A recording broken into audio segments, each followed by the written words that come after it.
This week, in Mason City, Iowa, a smart young man has a very illegal idea to make some money, but all of this spins out of control, leading to the cold-blooded murders of 5 people and a game of finger-pointing that can only be sorted out by secret recordings and midnight confessions. Welcome to Small Town Murder.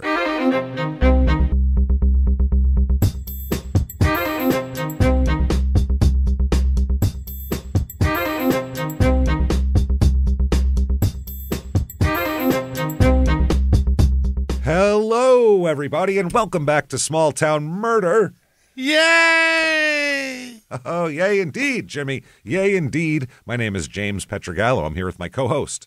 I am Jimmy Wisman. Thank you, folks, so much for joining us today on another absolutely crazy edition of Small Town Murder. We have a wild one for you today. Just a real web of horrible people and things, and it's creepy stuff. We will get to that. Before we do, though, get your tickets at shutupandgivememurder.com. I think there's a couple left for Philly still, if you want to go to Philly in December, and you can still get your tickets for the virtual live show.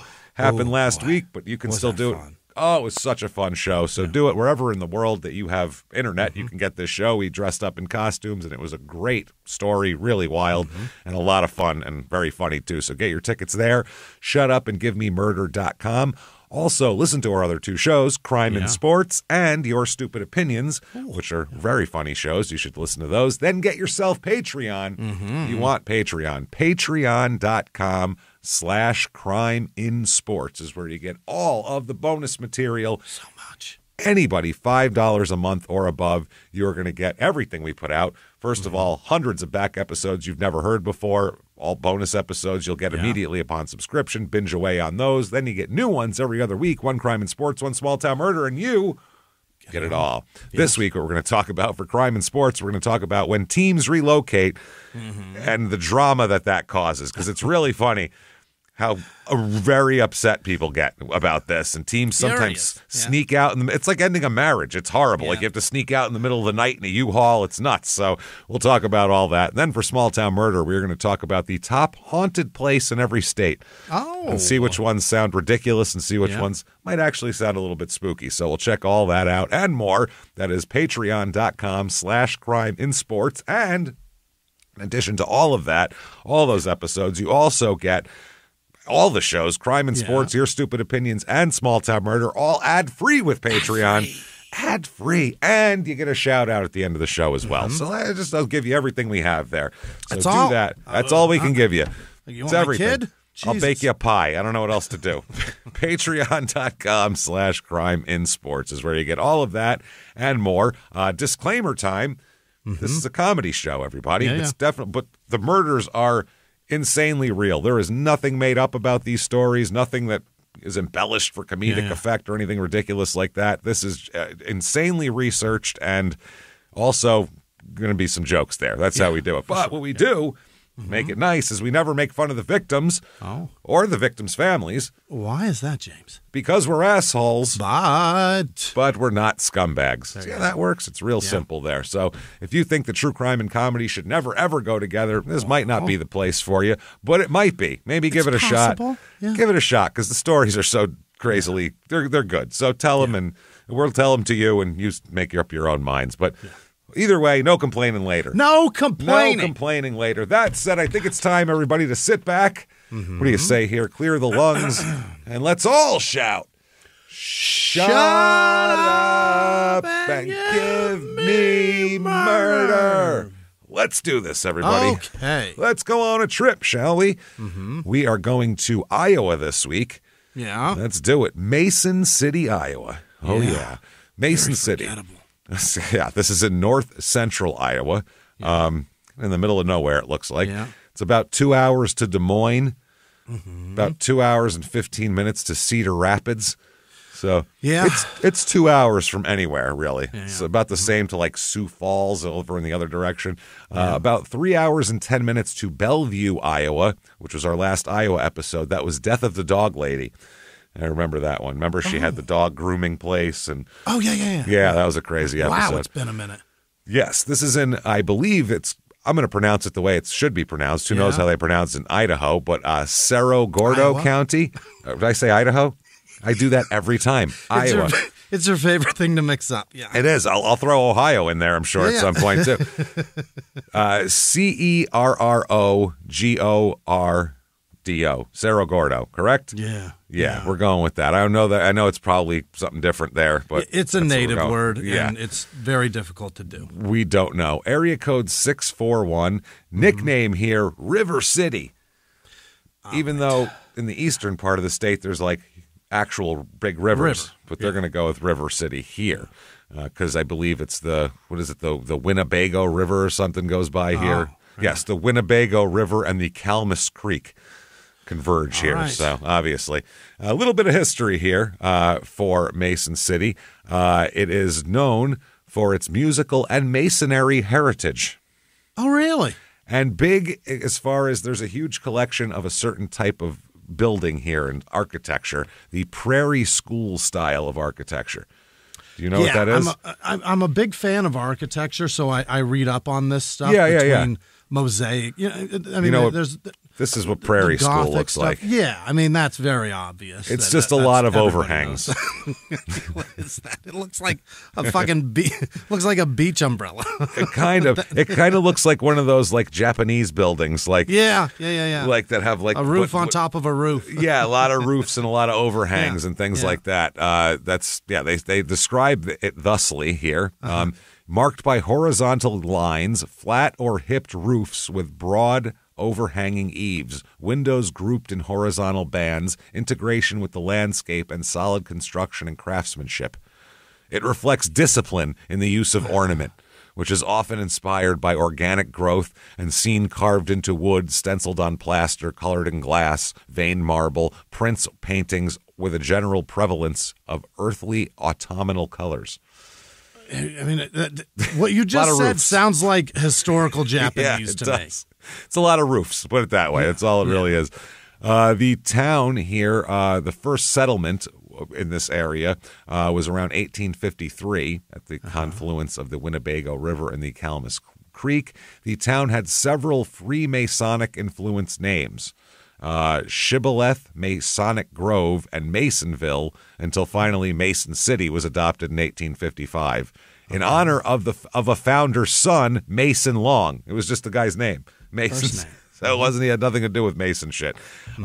Reviews of this town here, because we've never been there. Right. First of all, on Niche, it is ranked the number 31 best places to retire in Iowa. So not There's 31st. 30 better places in Iowa? Not 31st in the country and not 31st best place in Iowa. Best place to retire in Iowa. It's number 31. It's the 467th best place to retire in the United States, I guess. Who knows? Yeah. That is crazy that they tout that as a thing. We're the number 31 place to retire in Iowa. In Iowa. Any more specific you want to be?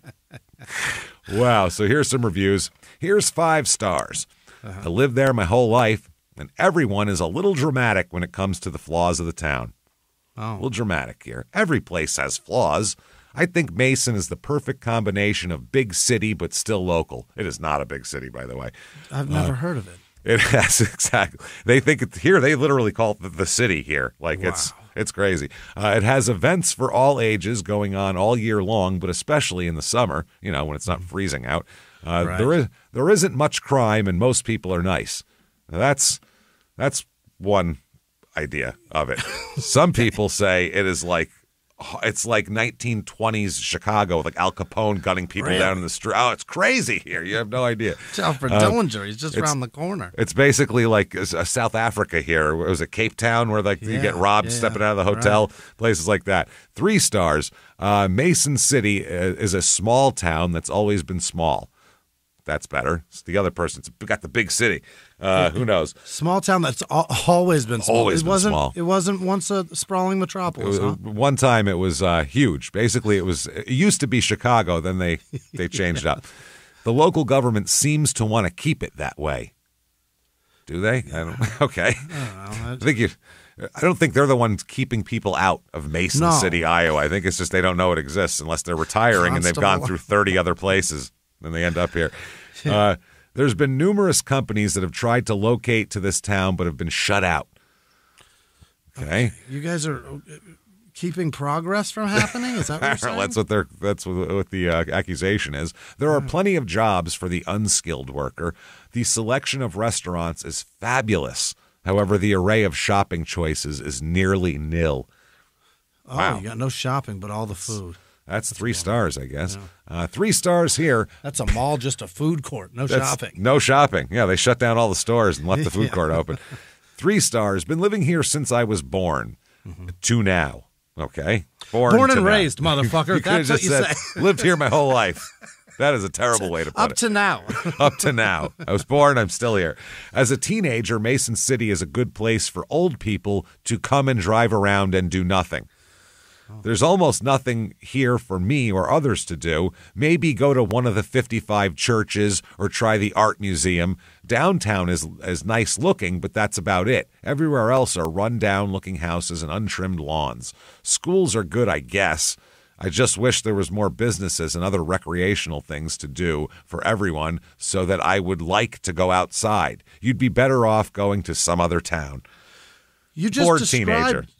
A small town in Iowa to me. Yeah, that a teenager lives in. That's why teenagers go, I can't wait to get out of this town. I hate it here. Because there's nothing to fucking do. That's why you leave, and you'll come back later when you have 3 kids. You'll go, let's move back to that nice quiet town I have so my kids can be bored like I was. How many times can you do glow-in-the-dark bowling? Yeah, it gets boring.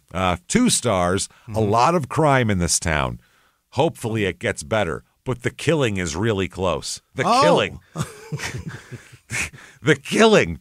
The killing fields of Iowa. That's what I mean. They make it sound like we're in Cambodia over here. This is insane. This is crazy. Khmer Rouge is happening. Then this is my favorite review of all time. This person hates this place, and it's so much vitriol that it makes me like the place because it's ridiculous.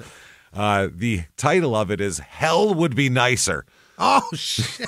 With 3 exclamation points. Hell would be nicer. Hellfire and the devil. That's what I'm looking forward to. Well, this is a wild review. Where to begin? Well, you just let it fly, and he does here.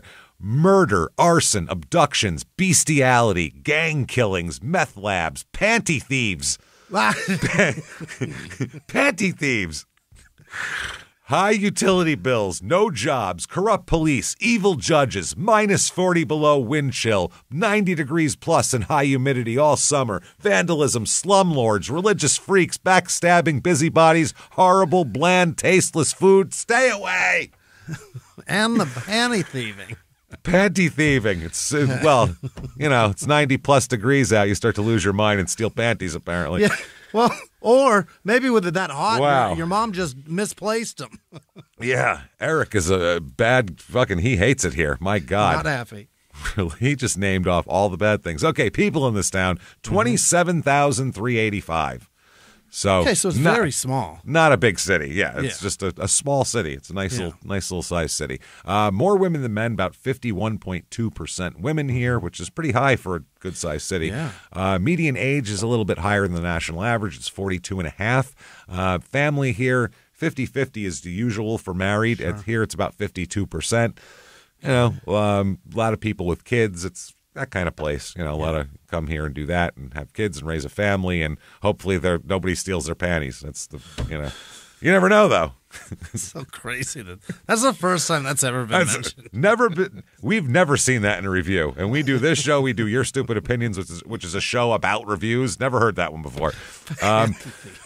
Panty thieving. Race in this town, 89.5% white, 2.1% black, 1.2% Asian, 5.6% Hispanic. Religion in this town, 67.6% religious. Wow. 50-50 is the norm, so very religious. And the top religion here is Lutheran.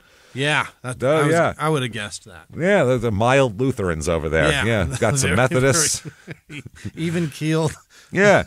Got some Methodists, a Presbyterian or two over here, right. Only a few Baptists, that kind of thing. There you go. Unemployment here is just below the national average, so there's jobs to be had. Don't know if they're good, but they're there. There's something. Median household income in the rest of the country, it's about $69,000. Here it is $56,009. So not terrible Doing for all right. the place, and we'll find out if it's maybe the cost of living here is also a little bit, it's lower than That's good. other places. So that helps a lot here. And if we've convinced you that the only place to be for you is Mason City, Iowa, we have for you the Mason City, Iowa Real Estate Report.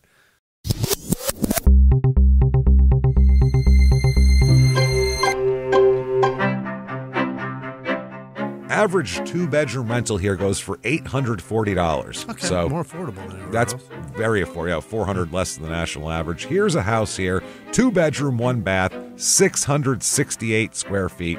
Jesus. Small house, built in 1940. I'll show you a picture here. Kind of looks like it's falling apart. It looks like a weekend getaway. Yeah, I don't think you want to spend your weekends at 908 6th Street Southwest in Mason City, Iowa. I don't think that's your big hot spot. Southwest. And there is no pictures of the inside, so you know it's nice in there. Oh, it's, yeah. They want to keep it a secret to keep the people from bum rushing it, you know what I mean? Getting in there and causing a bidding war. All the allure you're getting out of this place. The listing says some of the demo has already occurred, and now you can put your. It's falling apart, is what that means, and now you can put your own touches on this one. Newer roof. Bring your tools and make this home a gem again. Bring your tools. $50,000 for that. $50,000 and $10,000 in tools. That's it. Here is a 3-bedroom, 1-bath, 1,200 square feet, built in 1921. Oh, it's a nice, front porch. It's adorable. It's a nice little house, decent. 1,200 square feet, not terrible. Not a big yard. It's only a 6,500 square foot lot. Not terrible. $124,500 for that. Okay. And then finally, you've been doing well for yourself here. Yeah. We have a 5-bedroom, 3-bath, 5,004 square foot.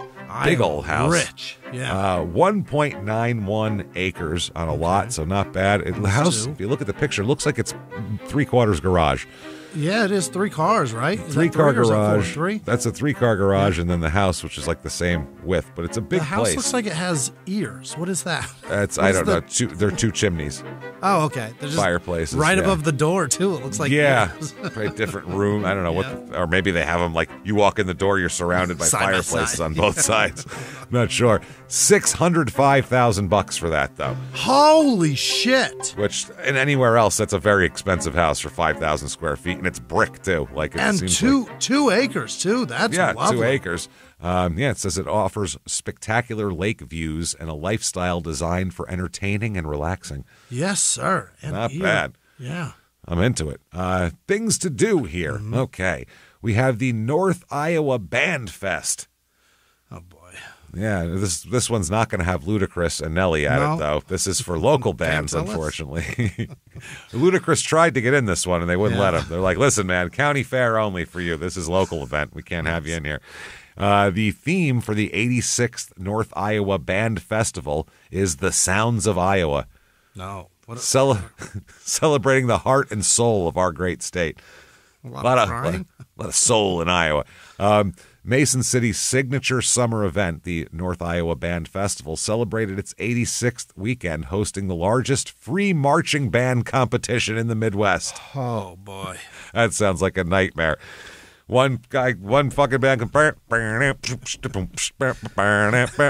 They go, next one comes up. Just playing Louie all day. Over and over, same shit. With that tuba. Just is it free marching band, or they're just free marching? It's free to attend. Okay, that's what the free is. Yeah.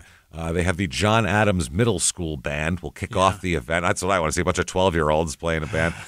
Followed by, who aren't my kids especially, right. Followed by, the Mason City Municipal Band, the whole city's band. Then the, quote, the talented Mason City High School Orchestra will perform.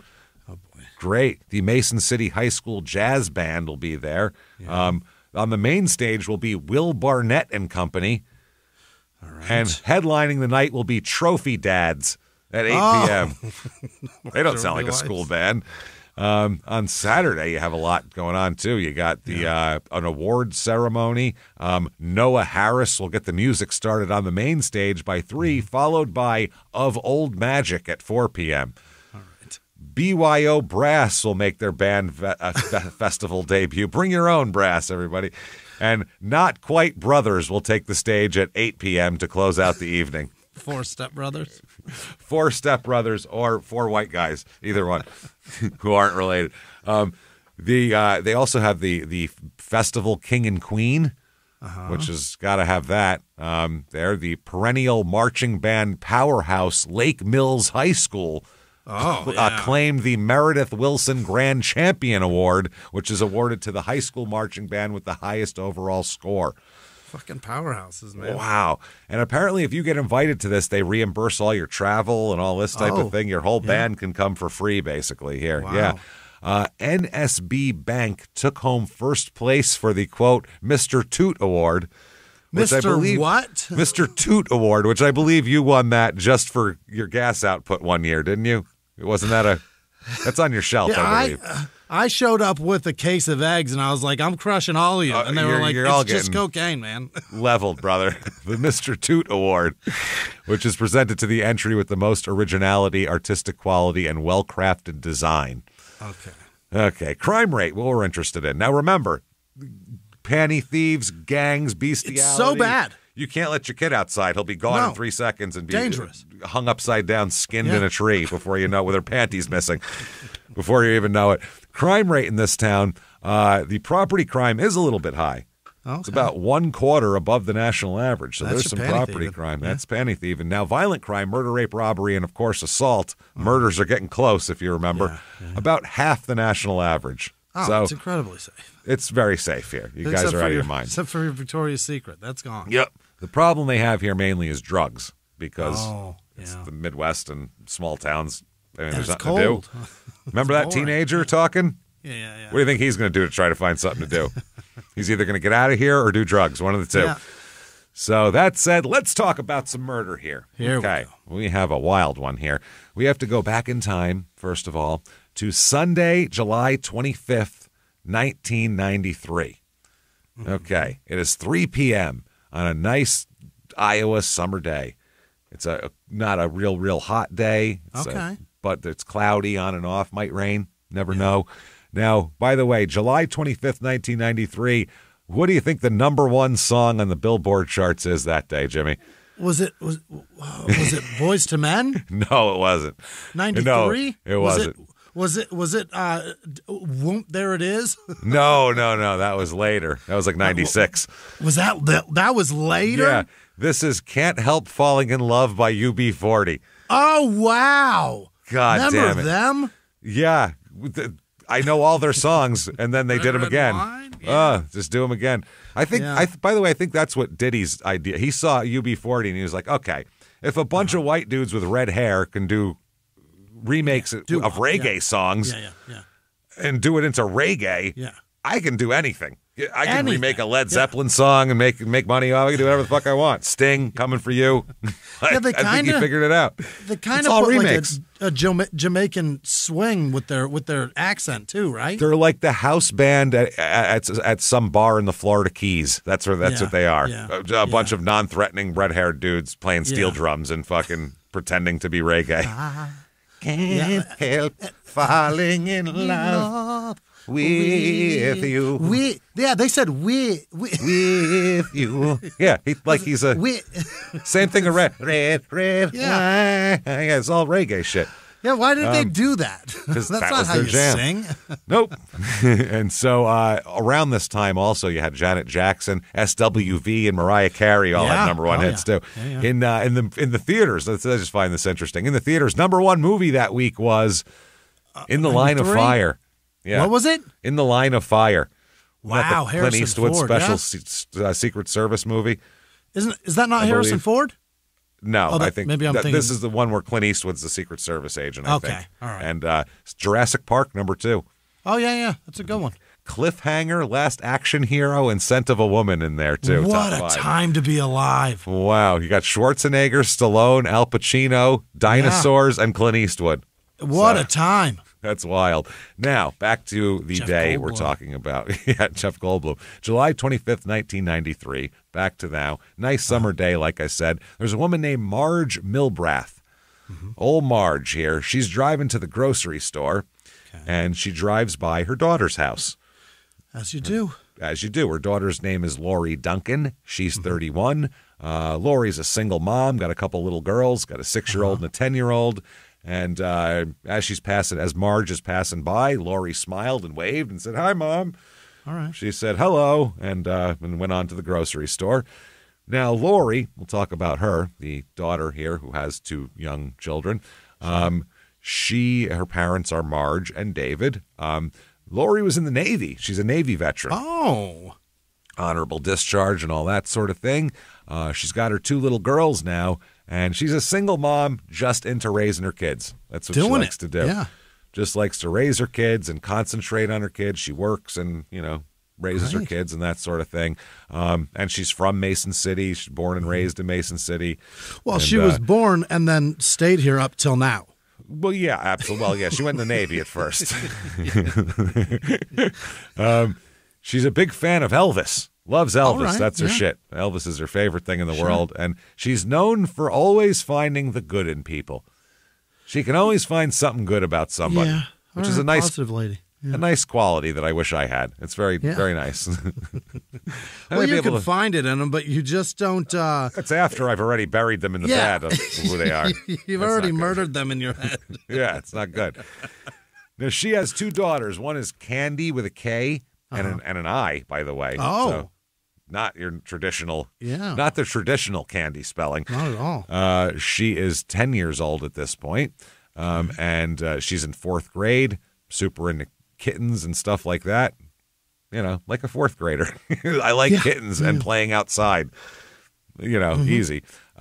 She goes to Hoover Elementary School, and then there's another little girl she has who's 6 named Amber, and she's known as very outspoken and energetic. Great. Everyone calls her a Spitfire. That's the word that keeps coming up. She's real into riding her big wheel, as we all are.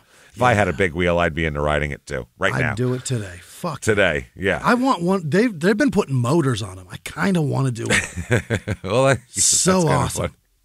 That would hurt, though. If you're going over 3 miles an hour, any rock would be like, "Oh God, my spine!" Jesus, things just sit on the ground. Yeah, I'm gonna pinch a nerve every time I ride. Oh man, I swear, any back problems we have now can be attributed to big wheel usage at 3 years old. Any cycle that I rode, terrible, up until I was 14. Totally. Now, Lori, on this day, she has a picnic planned for the kids. Mm-hmm. Now, Amber, who's 6 years old, is playing across the street at a friend's house right here. Just right, you can see her right there. It's, small town, little street. And so she's got a picnic planned. Now, there's another person who lives in this environment, in this house, who just moved in this week, basically. Yeah?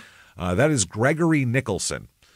Is this a love interest? He's 34 years old. Well, it kind of starts out that way, where it looks like it's kind of like her boyfriend, but he just moved in, not based on the fact that they're, so far in their relationship that he needs to move in. They've actually not known each other very long at all. Mm-hmm. Well, Lori knew that Greg had dealt drugs before and had a drug problem before. Oh. But he said he's in rehab and he's trying to be clean. He's trying to lead a better life and all that, and he has nowhere to live. So Lori lets him move into the home. With her and her baby. Which is a questionable decision from Lori. Yeah, I mean, she's a good mom and she wants to find good in people, but you got a guy who has been busted and stuff and does drugs and has dealt drugs, and now he says he's in rehab. You don't bring that person in with your 2 little girls. That's tough. Yeah, generally when you're rehabbing, it's more than just weed, and it's a pretty serious problem if you need adult help. Well, not only that, it's you need a lot of. Well, plus you just don't know you don't know this person. Yeah, so you don't. And it's know it's a severe drug addiction that he needs to be guided through it. Yeah, he needs to be in rehab, and it's a lot. So, I mean, it's fine to help people, too. Someone's in rehab, they're trying to turn their life around. That's great, but I'm just saying if you have 2 little girls, you might want to say, okay, you rehab out there, and when you're clean for a couple years, let's talk. Then let's talk, and we'll talk about it then. But, she's trying to help a guy, which is nice. It's a nice thing to do. She's trying. Now, Amber, the 6-year-old, she spent a lot of time outside. She plays with the neighbor named Brittany across the street, and she's hanging out with her all the time. They play with Barbies and ride the big wheels and do all that kind of thing. Yeah. So on this particular day, they were splashing on a slip and slide. So you can't get any more small-town America. Small-town 1993. Little girls on a slip and slide out in the yard in the middle of July while mom has a picnic across the street waiting. Like, this is so small-town America. And there's a guy recovering from a meth problem living in the back room. This is small-town America, everybody. Yeah. So about 3 p.m. comes around, and Amber runs home across this little alley, excited for the picnic. She goes home to mom. She goes, to her house, goes in the house, and Brittany waves goodbye to her, and that's that. Mm-hmm. So that's how this goes. Now, the next day, you figure the kids must have had a great night. Yeah. Nice picnic, nice evening, summer night, nice cool summer evening as the sun goes down. But the next day, Marge, Lori's mom, drives by the house again and says that the drapes were drawn, which they're never drawn. So, why the hell are the drapes drawn in the middle of the day? And the cars near the house were parked, as she put it, chaotically. They weren't parked lined up straight, which is very unlike her daughter. Her daughter's a military person, so the beds are made and the cars are lined up correctly. And they're always parked correctly. She likes symmetry, you know what I mean?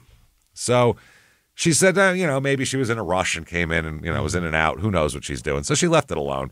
She said later on, though, Marge and her husband drove by, and everything was the same. And they're like, okay, now this isn't right. Still chaos? Still chaotic, drapes still drawn. Looks like nothing's moved, which is not the way it happens in this. Lori's got stuff to do. Kids have places to go. So now they're convinced something was wrong. Mm-hmm. So they decide to let themselves in. They have a key. Okay, yeah. They go up, they let themselves in, they open the door. Nothing in there. Nothing. No people. Everything's fine. Yeah. It's not like on this show you expect they open the door and there's an arm swinging around the ceiling fan and there's, somebody's brain is on the kitchen ransacked. Yeah. No, it's just quiet. There's no people are here. No Lori, no Amber, no Candy. No kids. No kids. All the stuff is in the house. Nothing's moved. Nothing's been touched. Stuff's like remote controls on the coffee table and, everything looks fine. Supposed to go. Food in the fridge. She has 2 small kids, and everything's still where it goes. Everything's still where it goes. Yeah. So there's no signs of anything. There's no nothing's broken, knocked over. There's no blood. There is a dinner unfinished on the kitchen table. Just one. Just a dinner is set up. Oh, okay, got it. Dinner. Dinner. Right. Not a plate of dinner. An event of dinner is unfinished. There's dinner has happened, but they don't know if it's that day's dinner or what. Yeah, if they left it. They said it looks like.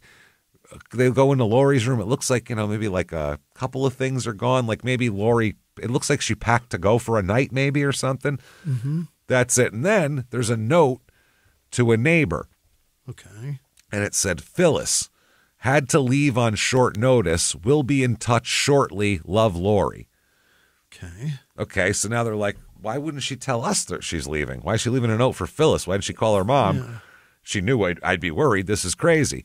So she says, I guess they left. I don't know. I guess she'll be back soon, according to her note. It's in Lori's handwriting and everything. Yeah. So she goes, all right, well, that seems legit. And there's that. The problem is they never come back. Not soon. They never come back. Not The mom, Marge, she ends up putting a missing persons report because they're just disappeared into thin air. They left. We'll be back shortly, and they never come back. Huh. So very strange stuff. Just commercials all day now. Milk cartons everywhere. That's how it works. Now, let's talk about a young man now here. Right. Dustin Lee Honken. Honken. Honken. That is honking. He's honking all right. Now, Dustin's 24 in 1993. Yeah. He is originally from Britt, Iowa, which is outside the Mason City area, out in the more rural area there. Yeah. Pretty small town. He has an interesting background, Dustin. His father, Jim, is a fucking drunken lunatic. Oh? And I mean a drunken lunatic who's a criminal and does wild shit. Not even your basic criminal. You know what I mean? He's not like a guy, he got busted with drugs. Sure.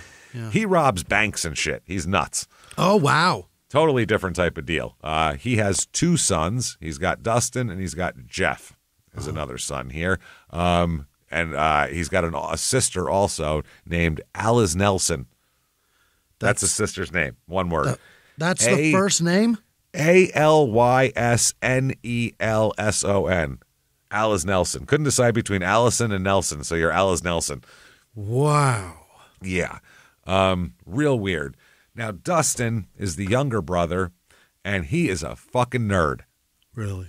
Oh, boy, is he a nerd. I mean, he's a little, skinny, blonde kid with freckles and big glasses. And loves books.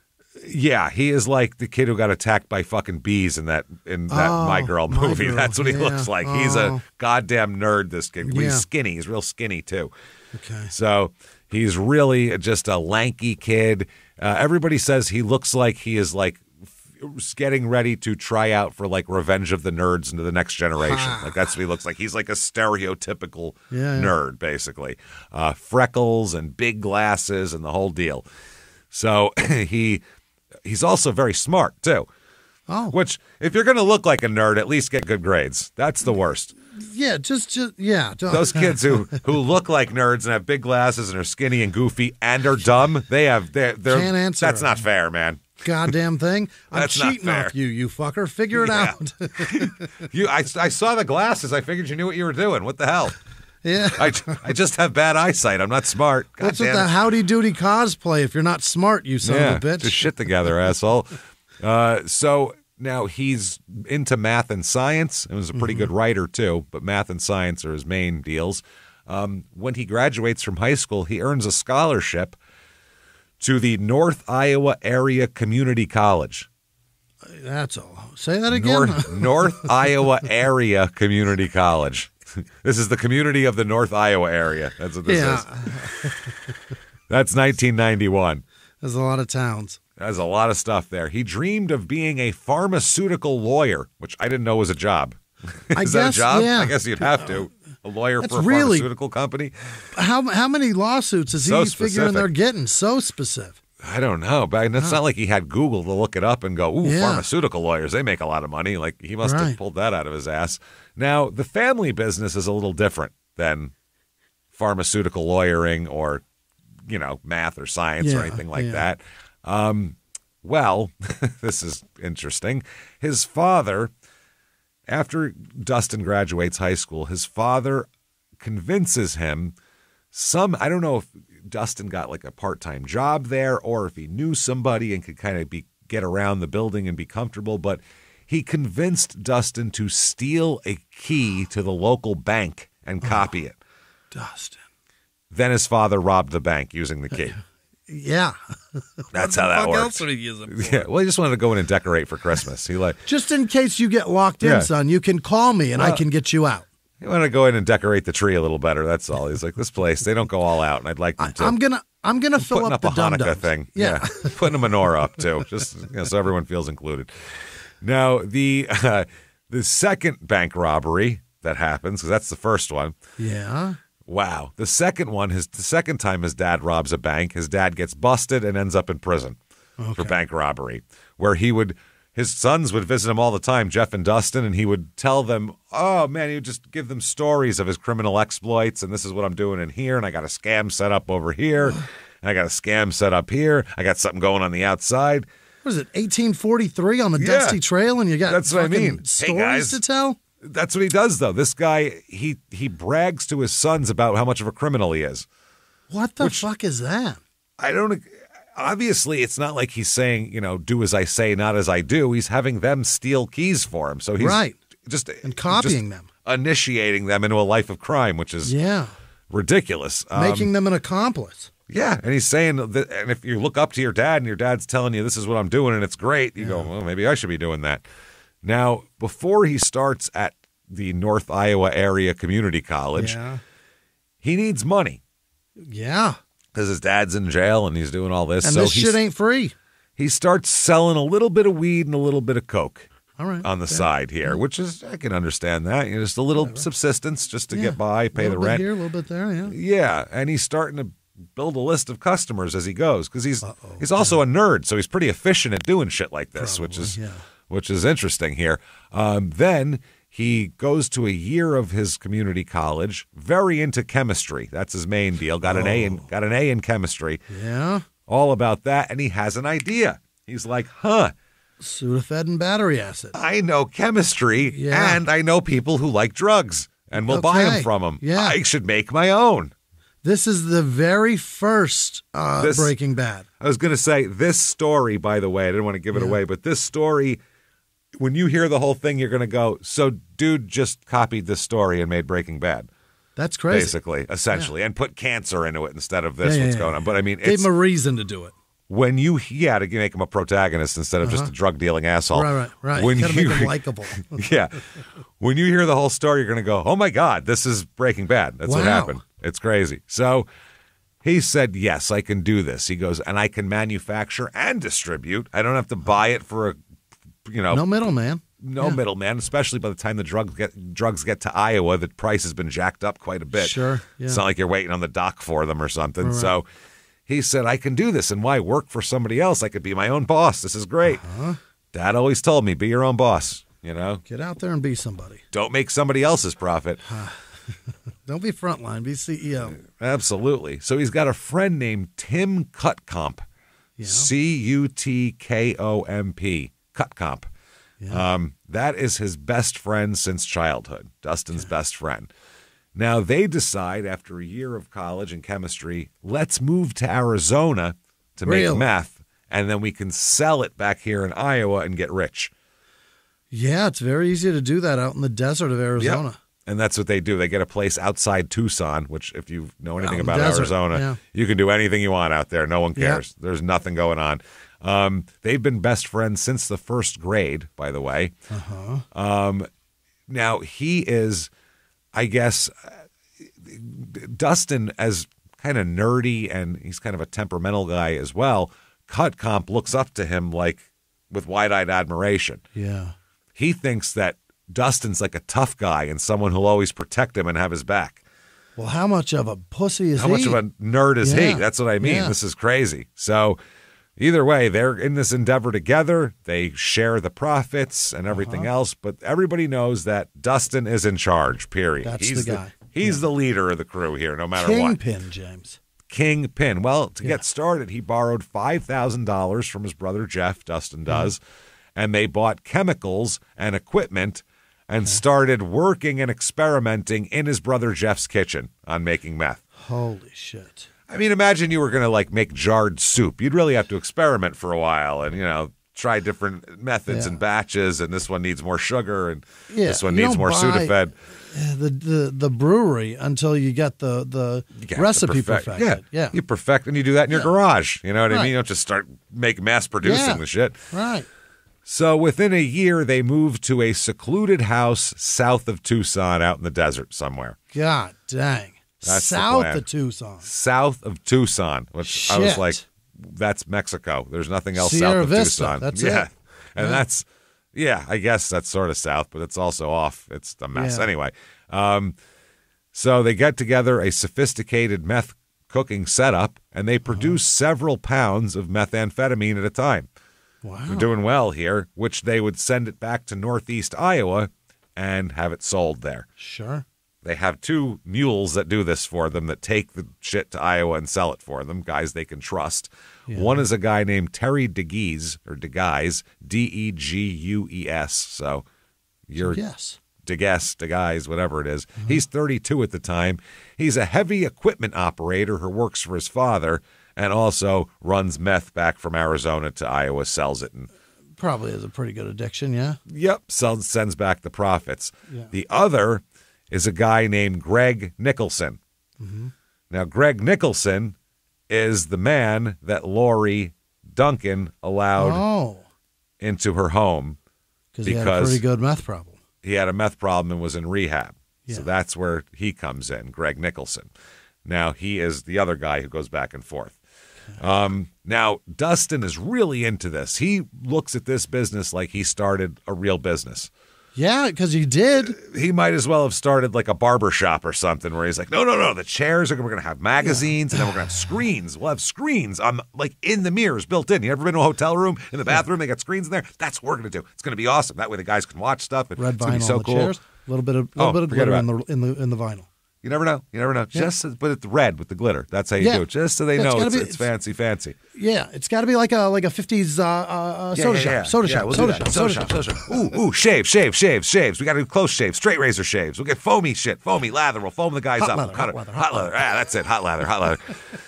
That's what he's doing though, because he's also on meth. So he's studying chemistry textbooks at the local library, reading science journals. He keeps like very good business records. Like he could open a real business. That's what's so annoying about this. Wow. This is unnecessary. So he keeps really good records. He makes plans to expand his business onto the internet because this is the very beginning of the internet. He thinks that there's just going to be meth sites? He's right. There is. Is there a meth site? Absolutely. The dark web, you can buy anything you want on there. He knows that. And especially back then. I thought you just meant like meth.com or something. No, and chat rooms and shit. Obviously, they can't have a, Can't have a meth site. No, like that. But I mean, there was a way to do this on the web. And he was thinking about it in 1993 when all people were doing was, chatting in rooms and trying to fuck each other and jerking off. He's figuring out how to word this properly on Craigslist. Before Craigslist. He's like, Dustin's list I need to make, and then I can put ads up for whatever I want here. Yeah, this is that kind of time. So he is making plans to do that. He's even mulling over whether to write a how-to book on producing and selling meth in America. Oh, sir. What are you doing? No. Why would you want other people? Okay, I could see if you could sell 10 million copies of it, then that's your new job. Yeah. But how many people are like, oh, I'd like to buy and sell meth in America? How many people are going to buy this book? Apple, and have show the me wherewithal. How to make this iPhone, and then we don't have to buy them anymore. It makes no sense here. But I mean, what's the market for a how-to book on producing and selling meth? What's the market for that? I don't see anybody wanting that unless they have a meth addiction, and then they don't want to come to you. Yeah. Well, and then they just steal it anyway. They're still not going to buy it. No one's going to buy this shit. So a few runs just to Iowa back and forth nets them hundreds of thousands of dollars. Really? They're making big money because the meth is free, basically. And then they're taking it to the middle of the country where it's expensive and offloading it. And they have tons of They can't make the meth fast enough to sell. And this is before the restraints on cough medicine and stuff. Oh, yeah, they can make as much as you want. They can make as much of this shit as they want. Plus, if you're in Tucson, you can just go to Mexico and get it for half the price, which is why they're in Mexico. Why they're in Tucson, so they can get shit cheaper in Mexico, too. Smart, So they can do that. Yeah, it's cheaper than having to, go to Iowa. So the problem is he's also super into meth as he gets it going. He starts doing a bunch of meth, which is an issue. And that makes him really obsessive about the whole business. Not unreliable, obsessive. Oh. His detail-orientated nature becomes psychotic and detail-oriented. And he's just, everything needs to be perfect. And he wants success. And if we're doing it this much, if we did it this much more, we could make even more money. All right. He starts getting obsessed here.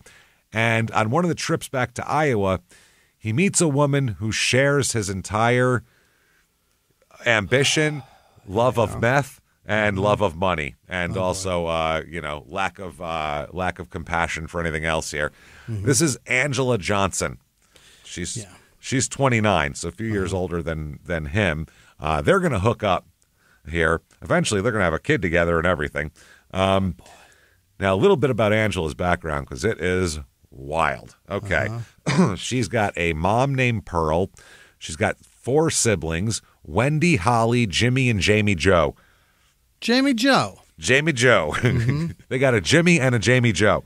Jamie Joe is I've never heard that one. Me neither. I feel like they had to add the Joe just so they wouldn't mix up Jimmy and Jamie all the time. Well, they were called Jamie Joe. Jimmy, get over here. Probably did you say Jimmy Joe? Right? Maybe. Who knows? Yeah. I don't know if it's a boy or a girl, Jamie Joe. Oh, right. Sure. Yeah. Well, no JJ idea. goes for both, I suppose. That's it works. Yeah. Now, she's from Forest City. She's a nice-looking lady, has dark hair and lot of hair. Sure. She is very attracted to him. I'm not sure if she's attracted to Dustin because he's got just a house full of meth or not. But Yeah. either way, she was dating DeGeis or whatever his name is. Yeah. When Dustin meets her, that's her boyfriend. Oh. So we'll talk about that. But Johnson grew up in a very interesting environment we'll talk about here. Raised single parent by Pearl, who was extremely emotionally unstable, Mom was. Subjected the kids to fasting practices.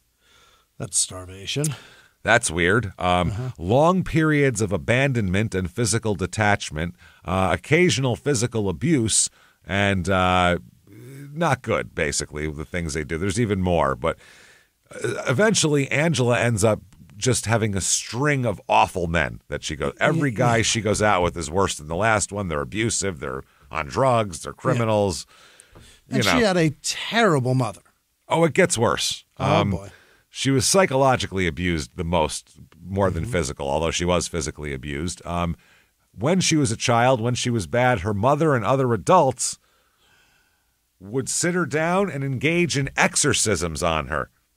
Exorcisms? Torture a child because they said that she's got the devil in her because she's misbehaving. They would cast out spirits and do other weird religious practices to her. She was also molested at one point here. I guess her family went to spend time with this other family in Kansas when she was 9 years old, and she was sexually abused and fondled by a guy named Ted Dillow. Ted Dillow. Nice, Ted. That's what she claims. Her grandparents were even more religious than Mom. How? And they were known to hold her down, wave Bibles over her, and speak in tongues as well. So imagine if you're a kid and your grandparents are holding you down, telling you you're possessed by demons, and they're speaking in tongues, screaming at you. And that's a happy Saturday because at home there's people that are molesting me. Yeah, well, no, that was one summer. This is all the time. All yeah, right. that was one visit to Kansas, got her molested, but this is a whole other time. Either way, this is horrifying.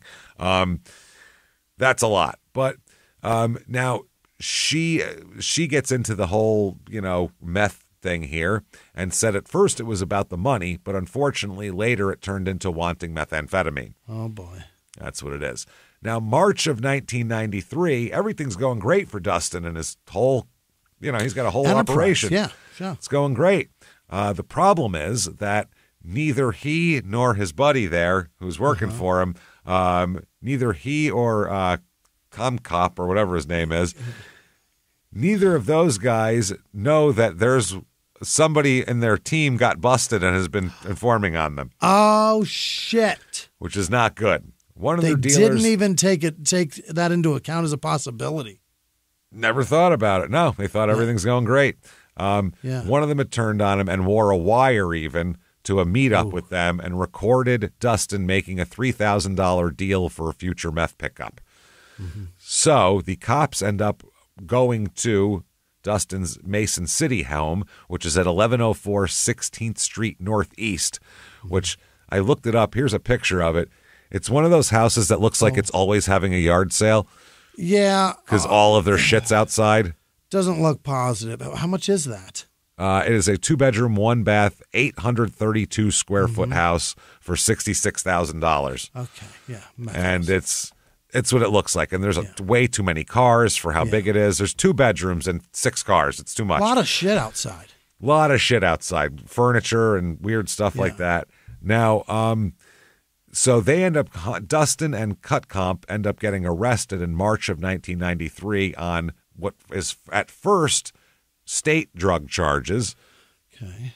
But it's going to expand to a federal charge when they realize it's not just in Iowa. The police arrested him, and in Dustin's pocket, they found a note listing money owed to Dustin. He's keeping his tally with him. Yeah, sorry. Wow. Just on his person all day. And these were individuals referred to as G-Man and T-Man. Oh. Which is Terry and Greg Nicholson. Yeah. His 2 dealers. That's what all. happens when he meets a guy named Todd? That's all. Well, Todd doesn't work for him. These are the what if he hires one? You know what I mean? Well, then it's got to be T.O. and T.E. man at that point. What a pain in the ass. A receipt for the purchase of chemicals was found in Cut Comp's pocket as well.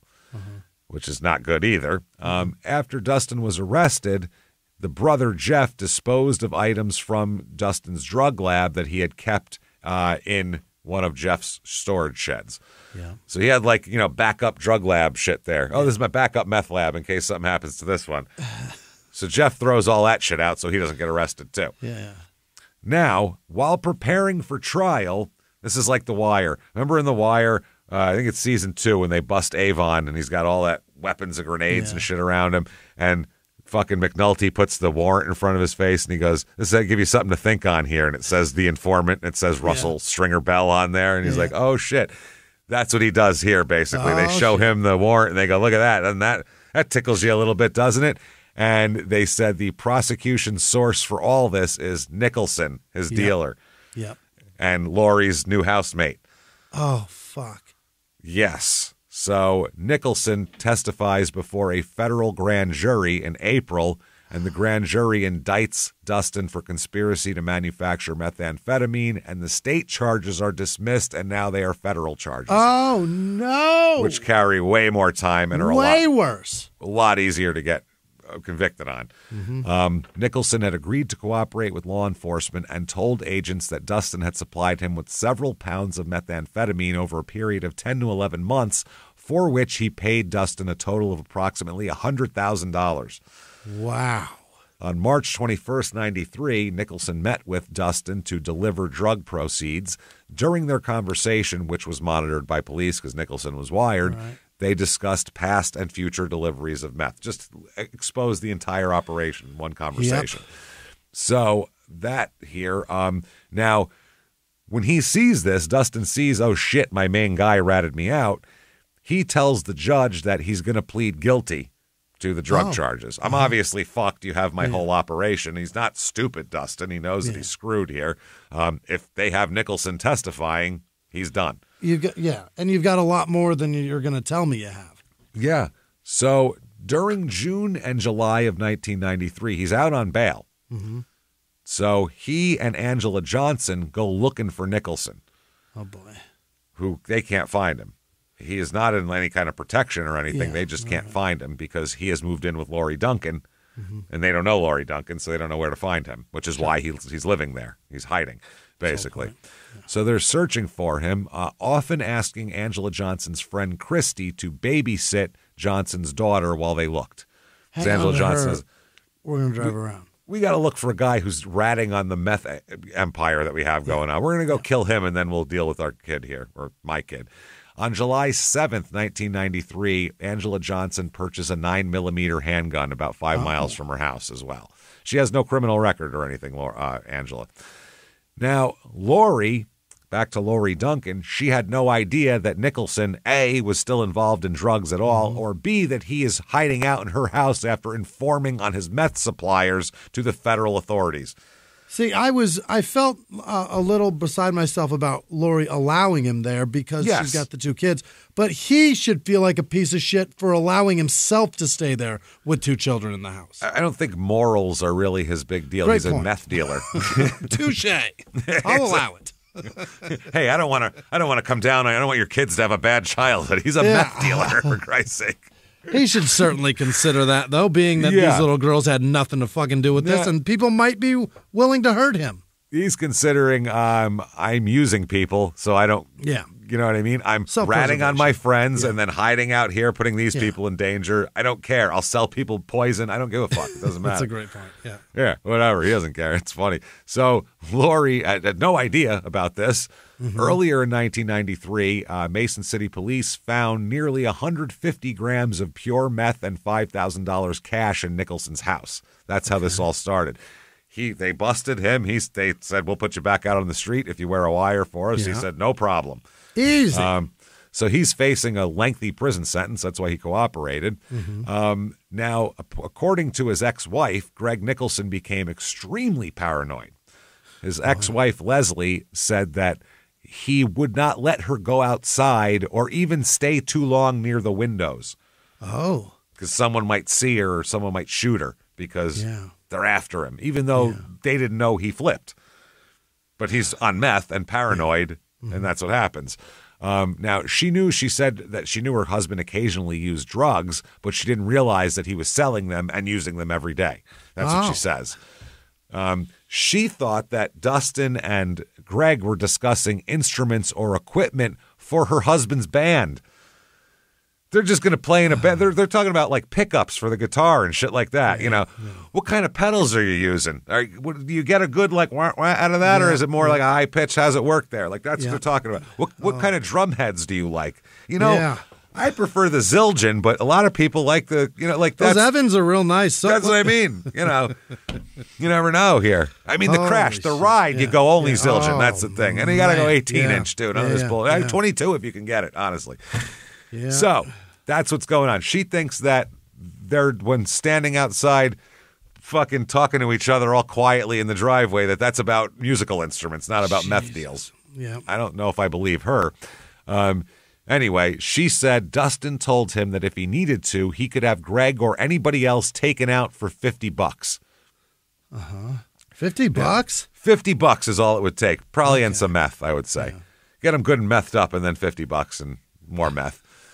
Now, this woman breaks up with Greg right after Greg is arrested, Nicholson. So that's why he has nowhere to go, which is why he ends up at Lori's house. Yeah.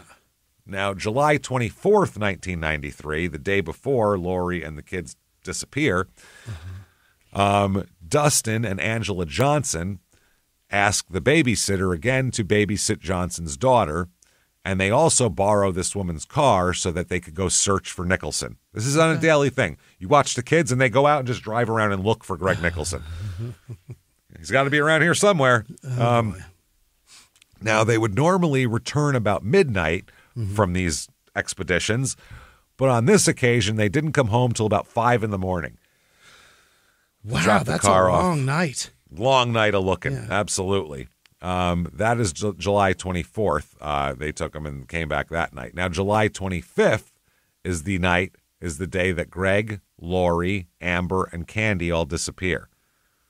Oh. The next day. A few days later, by the way, this is at the July 30th. This is the day that Dustin is supposed to plead guilty based on the information Greg gave. Yeah. He shows up at court and says, I don't think I'm going to plead guilty anymore.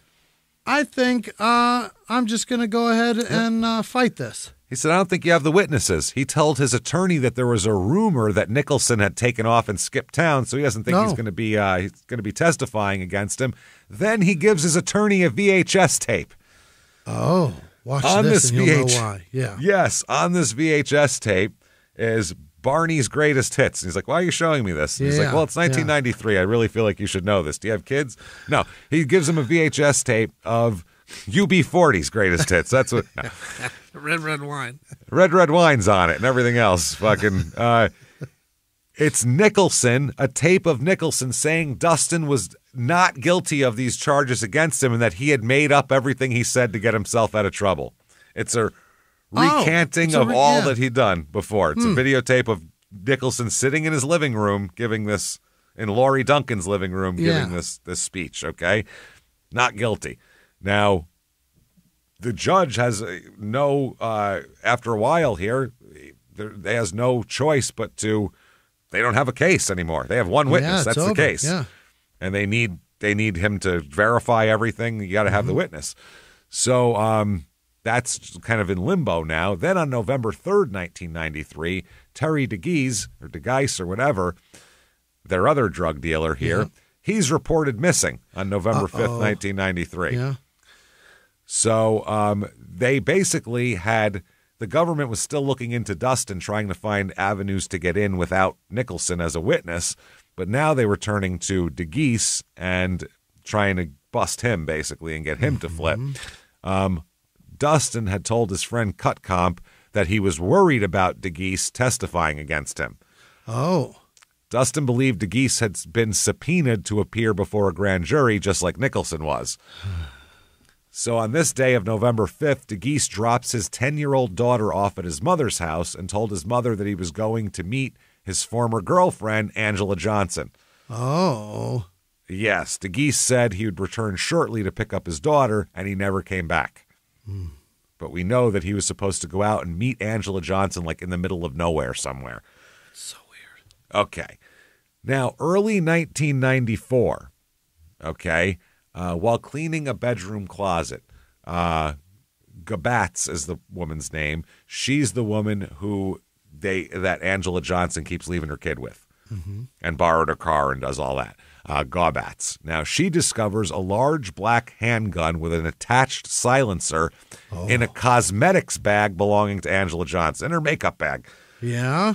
I was looking for that blue eyeshadow I love so much, but I found this instead. I found my 9mm with a suppressor. Why with a silencer. Is that legal there? It can't be, right? That's federally illegal everywhere, knows? isn't it? I don't know. Who knows? Silencers? Yeah, I don't think silencers legal in are too fucking legal. Iowa, right?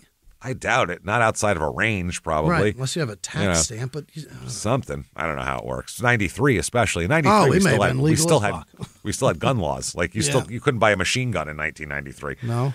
No, we had assault weapons bans back then. Yeah.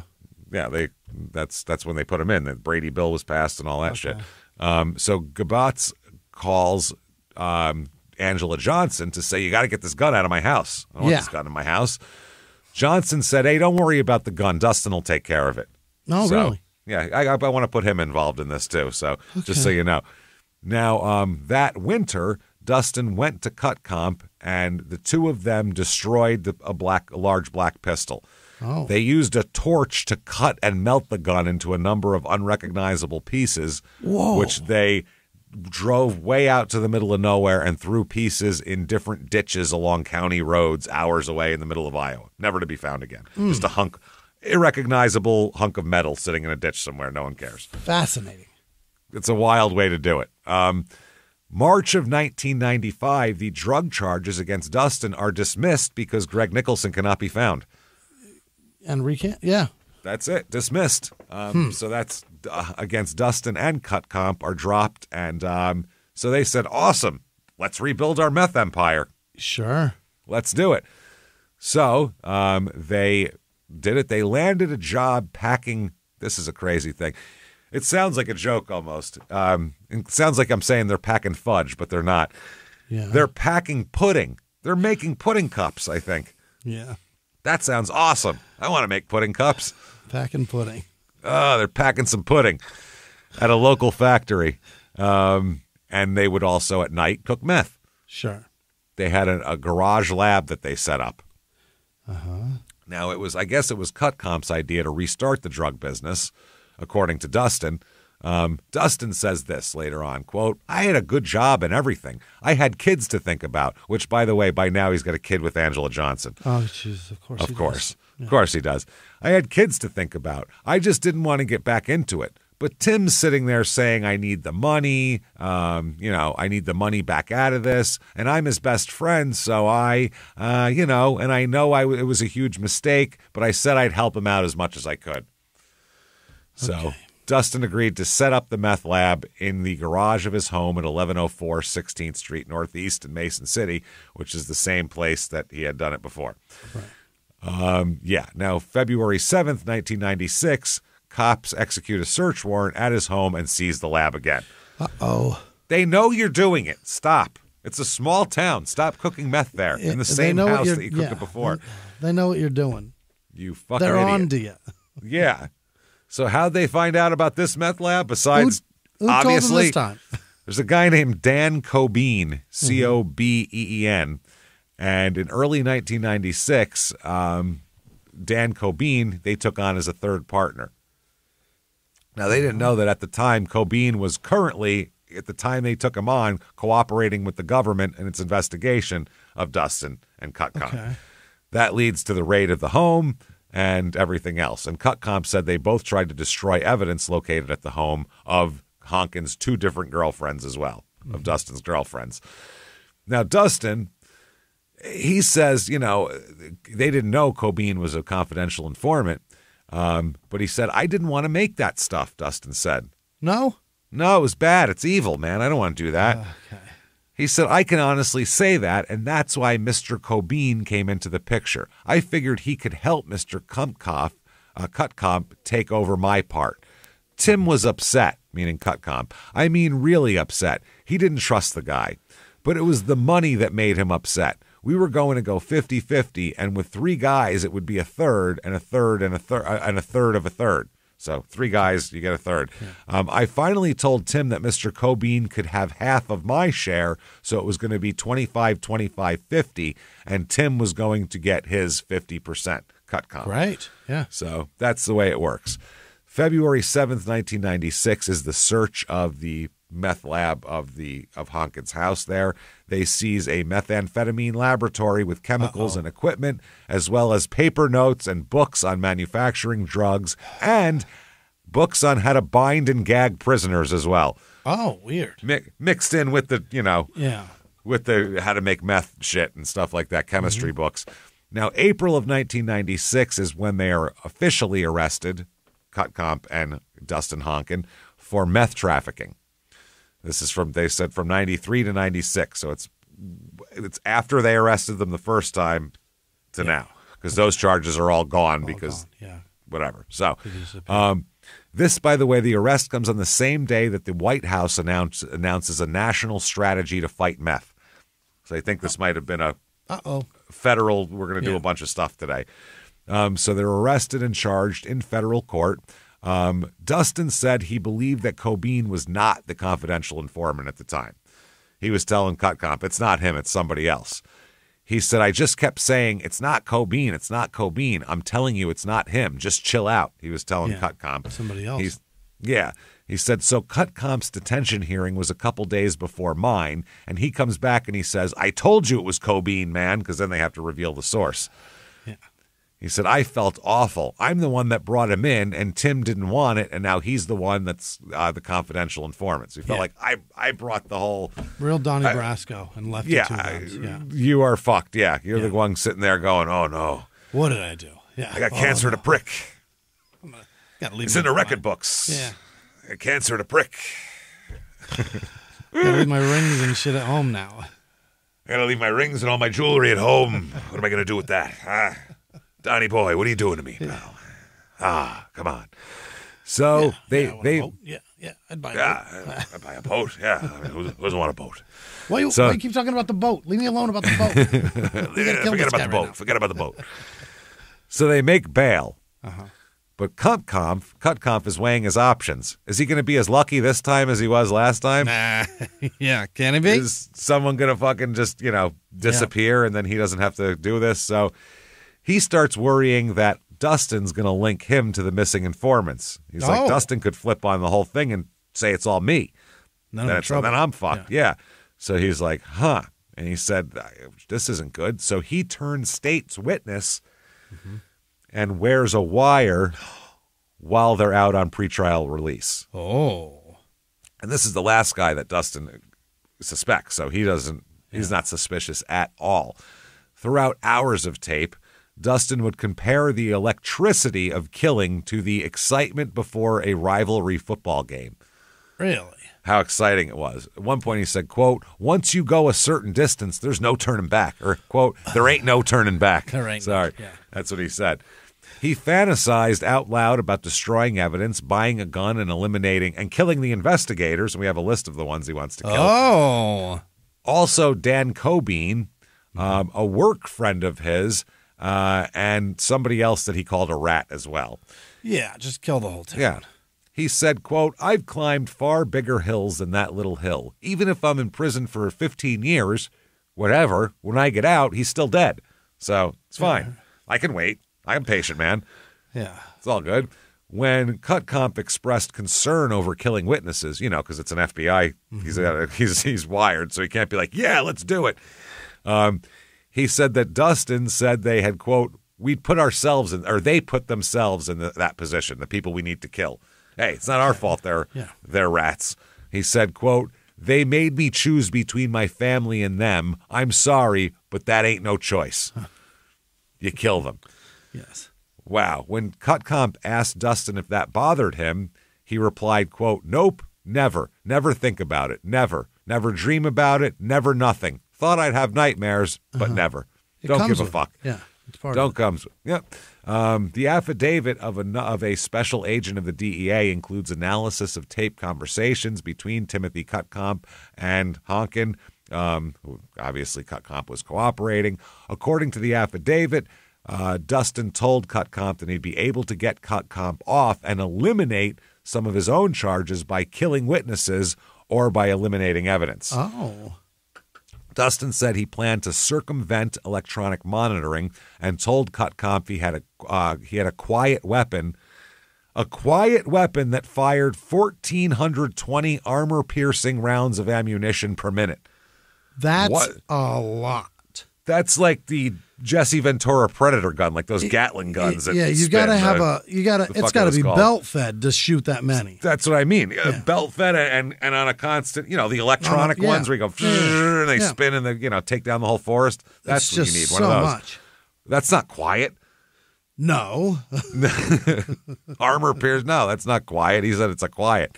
Various sources cited said that they alleged that Dustin also made death threats against an informant, also against a former DEA agent, an Iowa Department of Narcotics Enforcement agent, and 2 government chemists who were working on the case. Oh, boy. Basically, anybody in his court document that he saw was involved, I threatened to kill. You want to kill all those people. They're all dying, yeah. If you kill all of them, they have to dismiss the charges. Yeah. In conversations in the affidavit here, Cut Comp told Dustin that he worried about what happened in 1993 because Cut Comp helped dispose of a gun. He told an agent with the Federal Drug Enforcement Agency that Honkin asked him to help destroy a gun in late 1993 after the disappearance of DeGeese. Their friend there. Cut Comp drew a picture of the gun, which he said had been purchased in July 1993 by Angela Johnson, which we know happened. The affidavit indicates that the drawing closely resembled the type of gun purchased by the girlfriend. And when the 2 men were granted a pretrial release, Dustin began trying to destroy evidence that the government had seized in the raid. Dustin believed that seized chemicals were being held at a Bondurant hazardous waste firm. So he's going to break into the police evidence and destroy the evidence against himself. Yeah. That is some while he's arrested, right? Well, yeah, he's on pretrial. He's on bail. Yeah. So he's going to break into an evidence lab and steal all of his shit back. This is meth thinking, is what this is. But that's where they keep everything that's against me. So if I get in there, I can just erase it. I can just destroy it all, and then they'll have no case and everything's fine.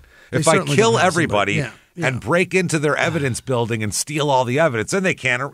This is childish meth thinking. This is crazy. Pretty nuts, yeah. This is insane behavior. So he testified, or later on will testify that that's what he wanted to do. Cut Comp said that Dustin developed a plan to break into the place and destroy the evidence. He had a plan. But Dustin also believed that the evidence may have also been held in a Chicago warehouse. Oh, so he wasn't sure. So then that's going to be even harder. It may not be there, but. So he said, but no, I got a plan for that too. He goes, I can't break into the Chicago warehouse because it's a lot bigger and has better security, but there's a way still. Okay. This one I'll just break in. It's small time. I'll steal my shit. But he said, I'd have to destroy the entire warehouse in Chicago. There's no way to get into it. So Cut Comp said, quote, Dustin said we could make a bomb similar to the Oklahoma City bomb. Oh, shit. Which had the bombing that just happened the year before or whatever. Yeah, right. A Timothy McVeigh bomb we're talking about. A Ryder truck packed with horse shit, yeah. We can park it outside, blow the building up, then all the evidence will be gone. Everything's gone. So based on all these tapes, the court revokes Dustin's pretrial release, obviously, and sticks him in the jail in Sioux City, Iowa. Yeah. Sitting here stupid and fucking stew for a while. While incarcerated, Dustin, who's a skinny little nerdy dork, has to brag to the other prisoners so they don't think he's a punk. You know what I mean? So he's got to brag. Yeah. So like an idiot, he admits to anybody who will fucking listen to him in there that he kills witnesses to avoid charges. He said that? Tells everybody in jail this. All sorts of people with charges pending that they'd love to get out of. He gives them shit to say. He went into great detail about murders he's committed to kill witnesses. Oh, boy. He also began planning, in front of people, the murders of Cobean and Cut Comp, telling a fellow inmate to kill Cut Comp and providing directions to his house because he was getting out soon. Wow. So he tried to hire this man. Here's directions. Go kill him. Together with another inmate, Dustin then attempts to escape the jail. Yeah. By breaking a hole in the wall of a cell and arranging for Angela Johnson to deliver a hacksaw and a rope to him. Yeah. Is he going to put a paper mache head in the Put in a the poster first? over Yeah. it, is that or yeah. Yep. The jailers discover the hole and the whole thing gets he didn't get it all completed first before it got discovered. He didn't put a picture of is it Jacqueline Bisset? Who was it? I can't remember the poster. Yeah, it was some movie poster. Yeah. So the tapes that they have definitely imply that Dustin is involved in the disappearance of Greg Nicholson, Terry DeGeese, Lori Duncan, and Candy, Amber, everybody. He's also heard discussing how he can beat his electronic surveillance methods and methods to make sure that key witnesses, including Cobain and government agents, wouldn't testify. When asked about the tapes later, Dustin said, quote, "Pretty damaging stuff, I agree." Doesn't look good for me. Yeah. But he said he was worried that his pretrial release would be yanked if he reported his conversations with Cutcomp to the authorities. So he's like, yeah, Terry was bringing stuff up. Cutcomp was bringing stuff up. And, you know, I was just going along with him. And, you know, I was worried that, you know, I wasn't the one that was. Meanwhile, he's being set up. You're being set up, dummy. Certainly, But he's trying to say he was just worried and didn't want Cutcomp to be mad at him, so he was just going along with it. He said, "I was real worried that Tim was going to do something to Cobain. If he's really flipped out and he goes off and kills someone, I mean, they're going to get both of us. It's my charge too." Sure. He said, "I was just pacifying him until that chemical report came back because I knew our lab was not big time by any means." So. At a detention hearing, prosecutors attempt to link Dustin to the disappearance of DeGeese earlier to try to establish that he is a danger to society. If you let him out, he's going to try to tie up loose ends here. Now, in June, Angela Johnson's home gets searched. Chemicals used to manufacture meth are seized from a storage shed at her house as well. So she's been holding stuff, so they can arrest her for that now. June of 1997, Dustin is going to plead guilty to conspiracy to manufacture and distribute methamphetamine. He's got no choice. They got him dead to rights. That's a problem. So 1997 is his federal sentencing. And they bring out shitloads of people to testify against him. Really? 12 witnesses called on in one day. 7 of them were co-workers at Kraft General Foods, you know, where he was packing pudding. Before and after his 96 arrest and drug raid of his home, a number of the people a number of these employees said that Dustin attempted to purchase a gun while on an electronic monitoring bracelet after his arrest, and they also said that Honkin wanted the gun for a girlfriend who was moving to Des Moines. You know, you moved to Des Moines, you got to be packing. Obviously, got to watch out. It's dangerous. Oh man, tough up there in Des Moines. One guy said, Dustin asked me to buy a pistol for him, for his girlfriend, and he said he bought a pistol and told Dustin he could pick it up, but Dustin never picked it up, this guy said. Dan Cobain also is there. This is a guy who was involved. He's the third partner. He was also a confidential informant the whole time, and he said, quote, this is Cobain, he had heard I was trustworthy and a little on the crazy side.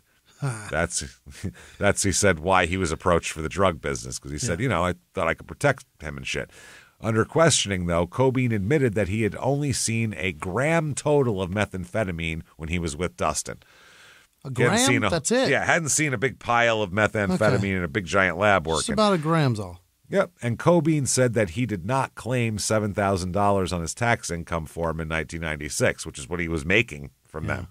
The money was given to Cobain by federal agents who were concerned for his safety after Honkin's arrest and pretrial release. So they just gave him money to go hide, basically. And he didn't claim that on his taxes, which he was supposed to. Are you really? I guess, well, you could probably put in expenses also. Maybe you could write off like a hotel bill or something. I don't know how that works, because I guess it's technically like pay kind of a from business, the government at that point. Now, another prisoner here, the judge hears testimony from a prisoner named Dean Donaldson, a man who claimed that Honkin had hired him to kill Cutcomp. Right. He said, he came to me and said if he got out, he'd pay my girlfriend twice the money back that his bail was.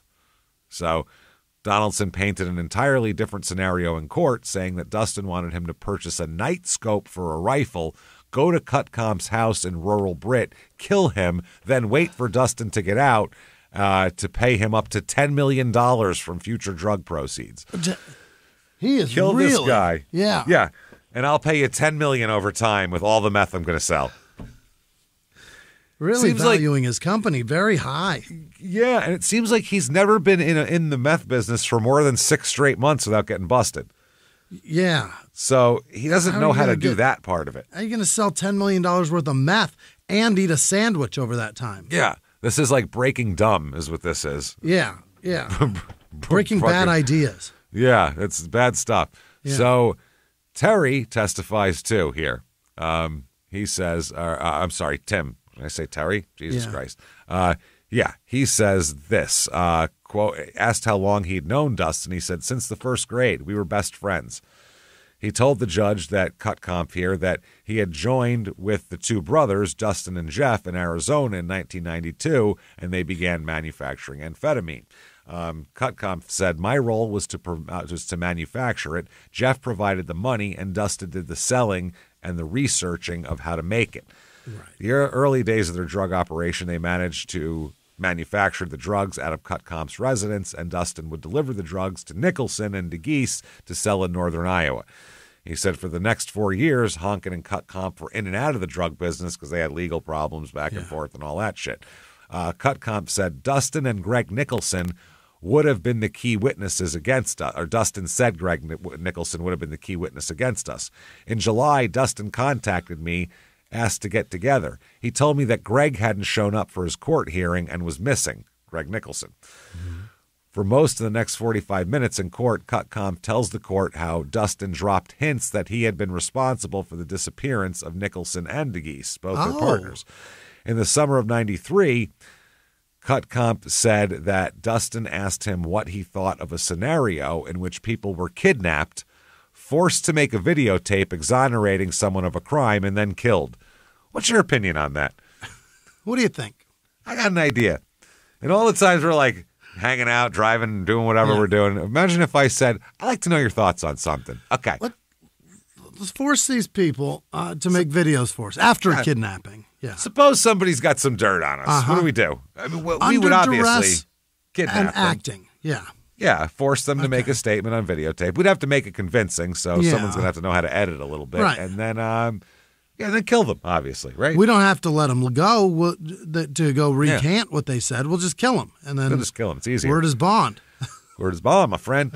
They said 6 months later, Cutcomp said that Dustin told him he had a tape in which Nicholson said Dustin wasn't involved in the drug business and that he was sorry for turning him in. Okay. That's the videotape he gave his lawyer. But Cutcomp testified that he had never seen the tape. Over the next 2 years, Dustin had asked Cutcomp questions ranging from how deep did farm equipment dig down into the earth to how much it would cost to rent or buy excavating equipment. He said he wanted to continue the drug manufacturing so he could purchase a backhoe or rent one so that he could take care of loose ends, which is what he told me. Very shit deep.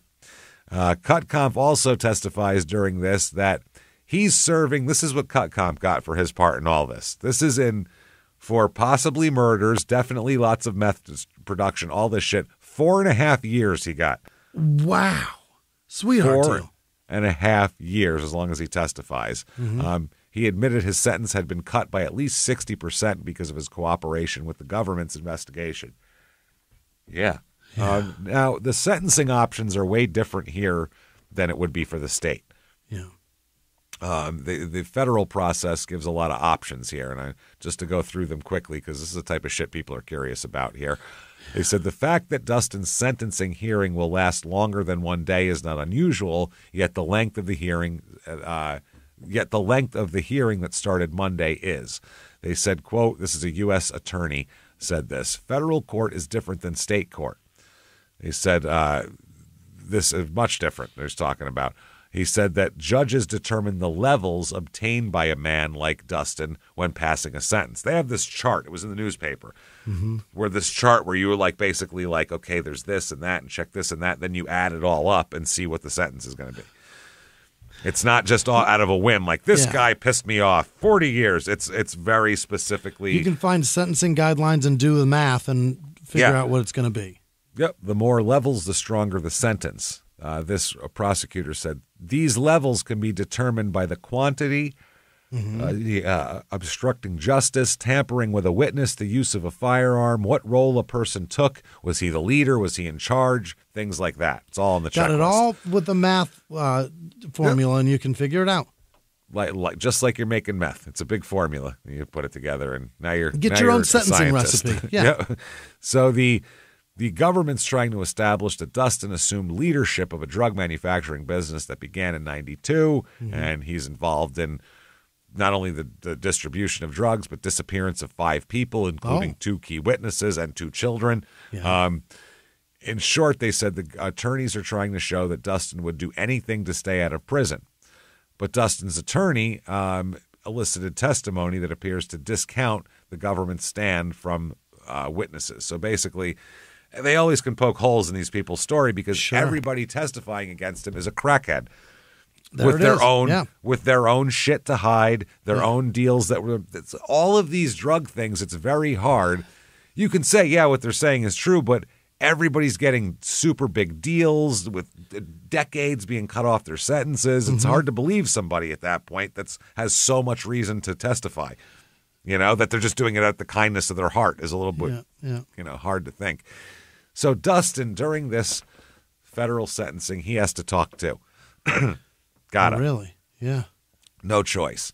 He is going to, like I said, plead guilty to 1 count of conspiracy to manufacture and distribute methamphetamine, 1 count of attempting to manufacture the substance on June 2nd, 1997 is when he pleads. He said he's willing to do the time for those crimes, but only those crimes. Yeah. He said, quote, I did not lead the operation, nor do I consider it major. My conduct wasn't right. And I agree that, and I regret that. I regret it terribly. But all I'm saying is I should pay for the crimes I committed, and that's all. Oh. He said, I have nothing to do with the disappearance of the 5 people that have been brought up. He said, I never talked to any of them after March of 1993. Well, yeah, because 3 of them were dead. Gone, yeah. They're dead for 4 of them. He said, look at both those guys. Both those guys had a lot of reason to run, meaning Nicholson and DeGeese. When talking about the Duncan girls, Lori and Candy and Amber, they said his voice rose and was filled with emotion. He said, quote, I'm not a killer. I don't want my kids to ever think that their daddy would do something like that. I did not kill those people. I did not have anything to do with their disappearance. Yep.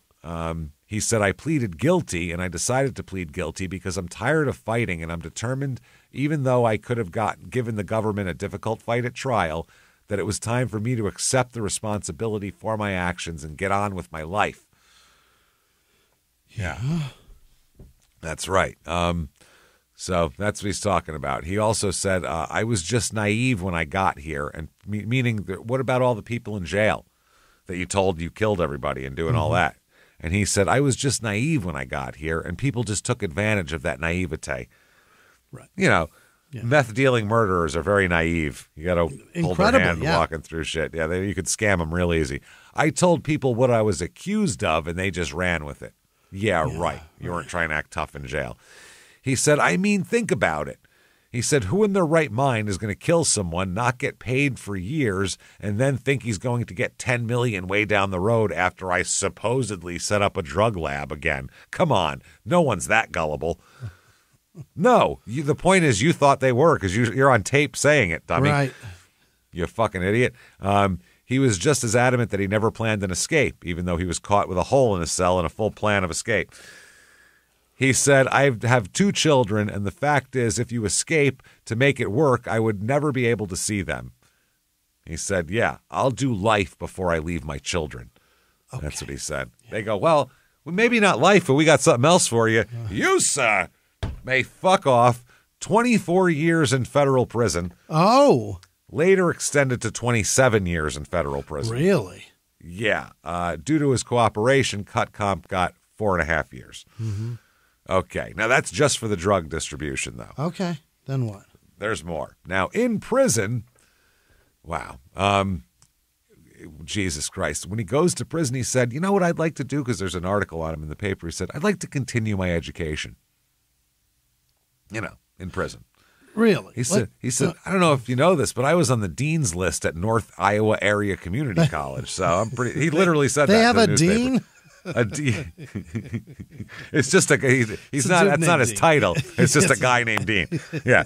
And the students call him Dean. They don't even call him like Mr. So-and-so. He's yo, Dean. And he's like skateboarding by, and he's like, what up, man? Kegger tonight? And they're like, right on, Dean. They give him devil horns, and everybody parties. He has 6 or 7 favorite guys, and I was on that list. You know, he said that, although his career goals have changed, he said at the time he thought he was going to be an attorney back in the day. And now he said, quote, I think I've had enough of law. Ha, ha, ha. Okay. Fucking idiot. But he didn't laugh when asked about his children.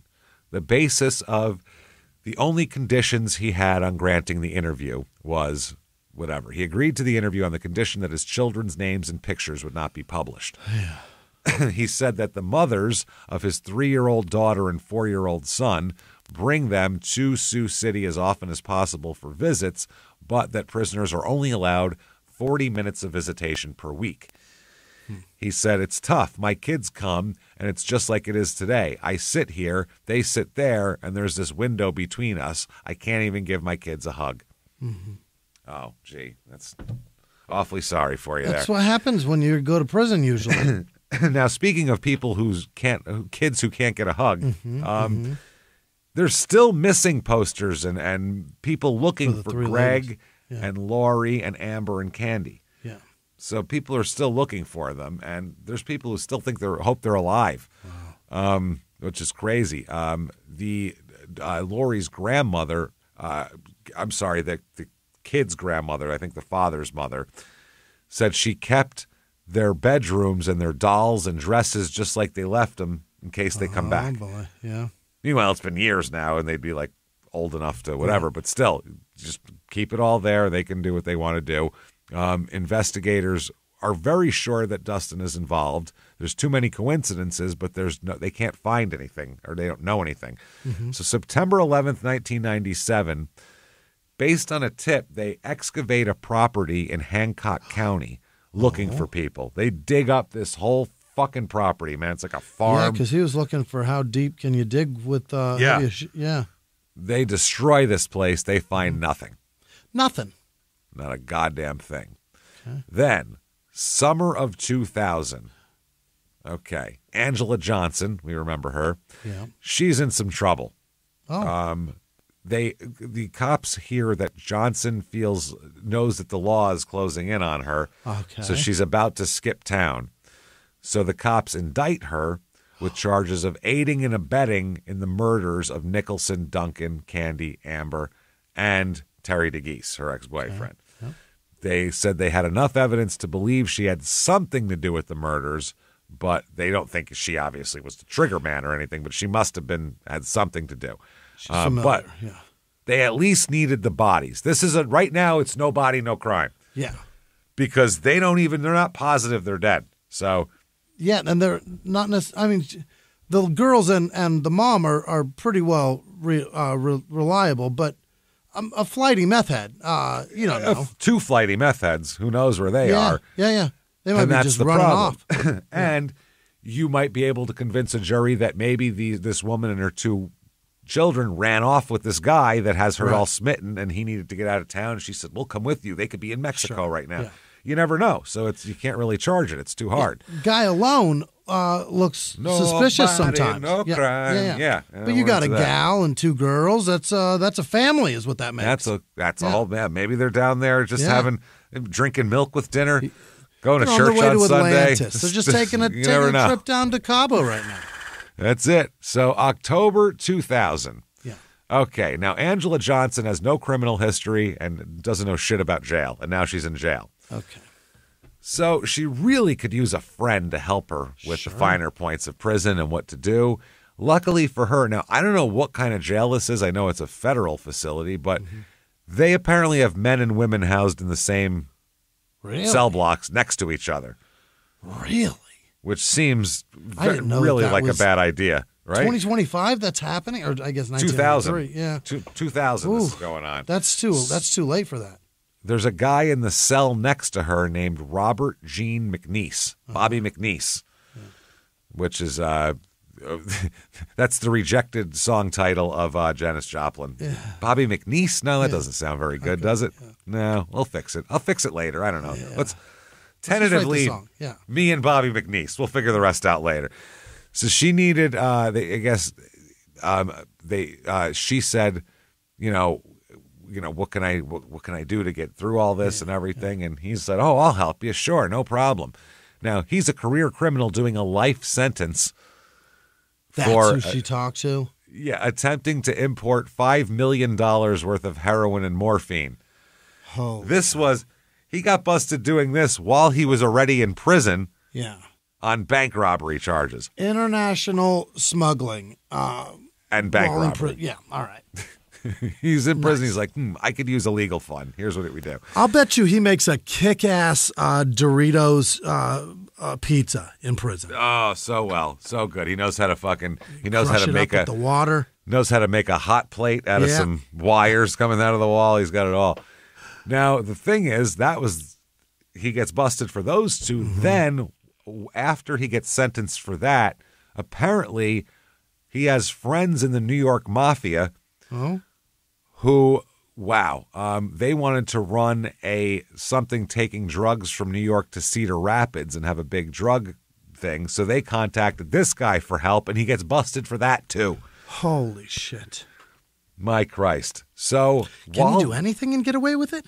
Apparently not. Not from jail. It's really hard to do shit from jail and get away with it. They monitor all of your shit, so it's he couldn't get away difficult. With it out when it was a free man. Fuck no. He gets caught for everything, this guy. So jail officials catch on, and they're like, dude, we're going to put you under the jail. Like, what are you doing? So he decides to cooperate. Yes. Now he's going to cooperate. Okay. So apparently he said through the cell wall, hey, how you doing? I'm so-and-so. What's your name? We're in here together. We might as well talk. And they would pass notes through the food slot in his door, him and Angela, striking up a friendship. They talked about just being locked up and stories of their childhood, just getting to know each other. Real casual. He wasn't asking her like, so how many people did you kill to get in here? Small talk.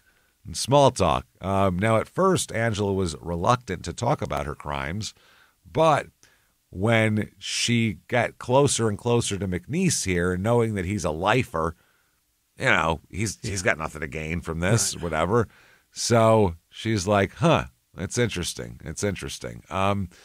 So he said, okay. He offers her something.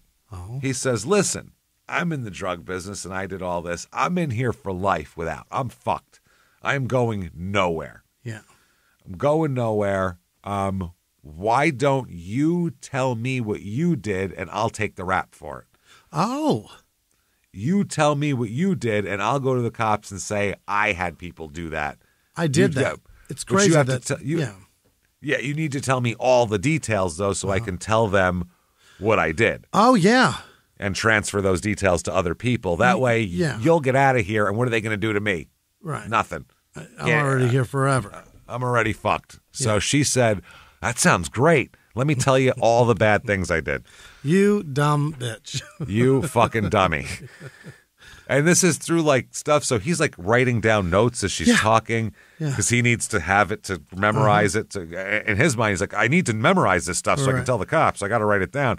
There's also recorded conversations where she details everything, details how all 5 people were killed, what they were wearing, and where they were killed.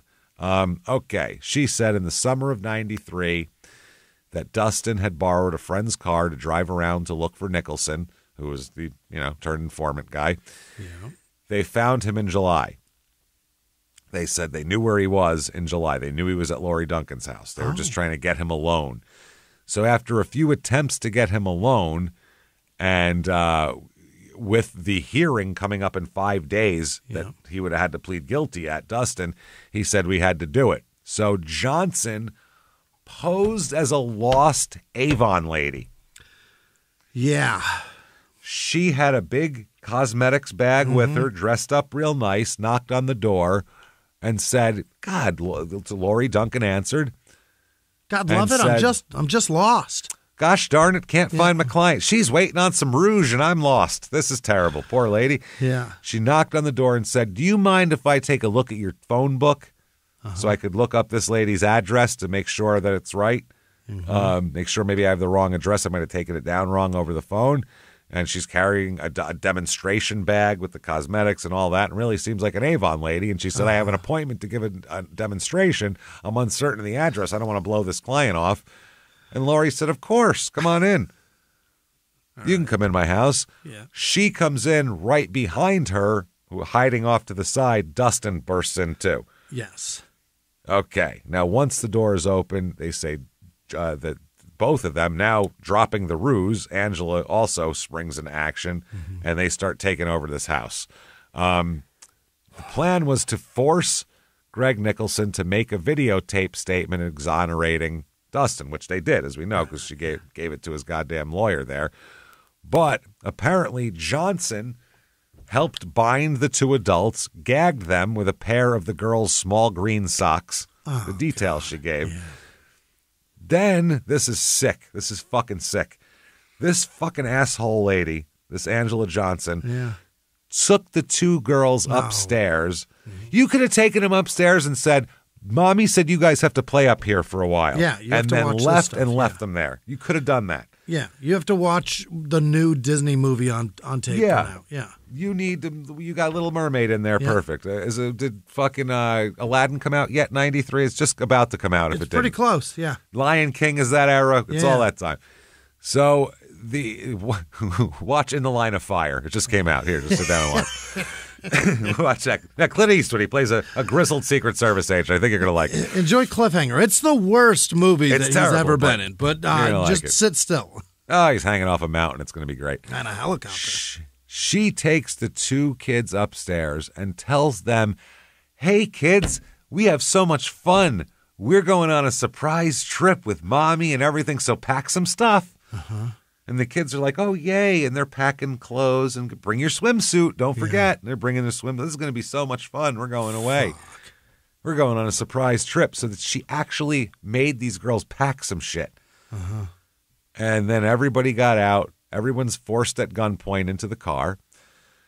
Angela and Dustin drove the 10 minutes from Lori's house to a wooded area outside of Mason City. Jesus Christ.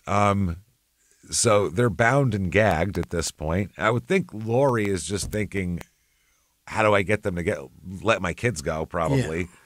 What else? And why am I even? What's going on? Is also the other thing. I don't even know who the fuck these people are. What happened? Yeah. Yeah. How did this happen?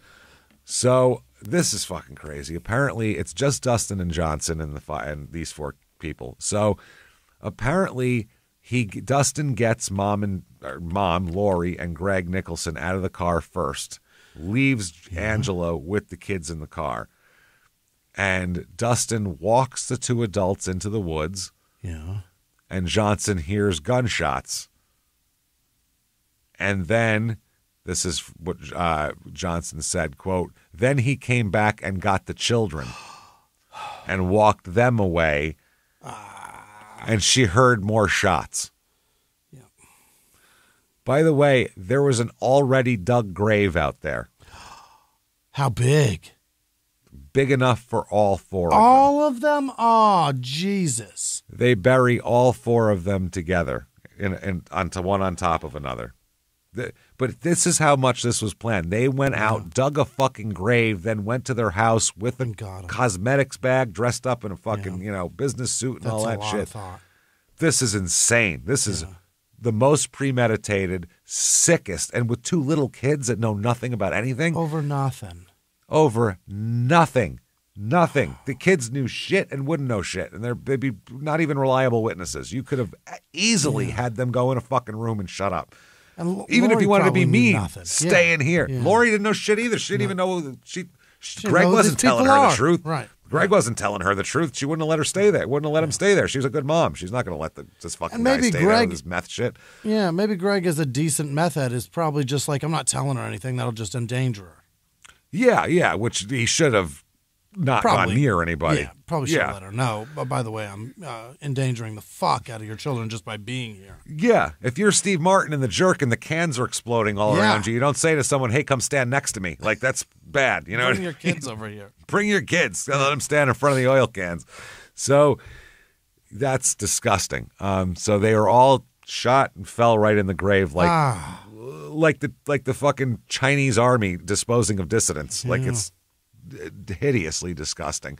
So a few weeks later, Angela Johnson lured DeGeis, who's her ex-boyfriend, out to a country club saying she wanted to get back together with him.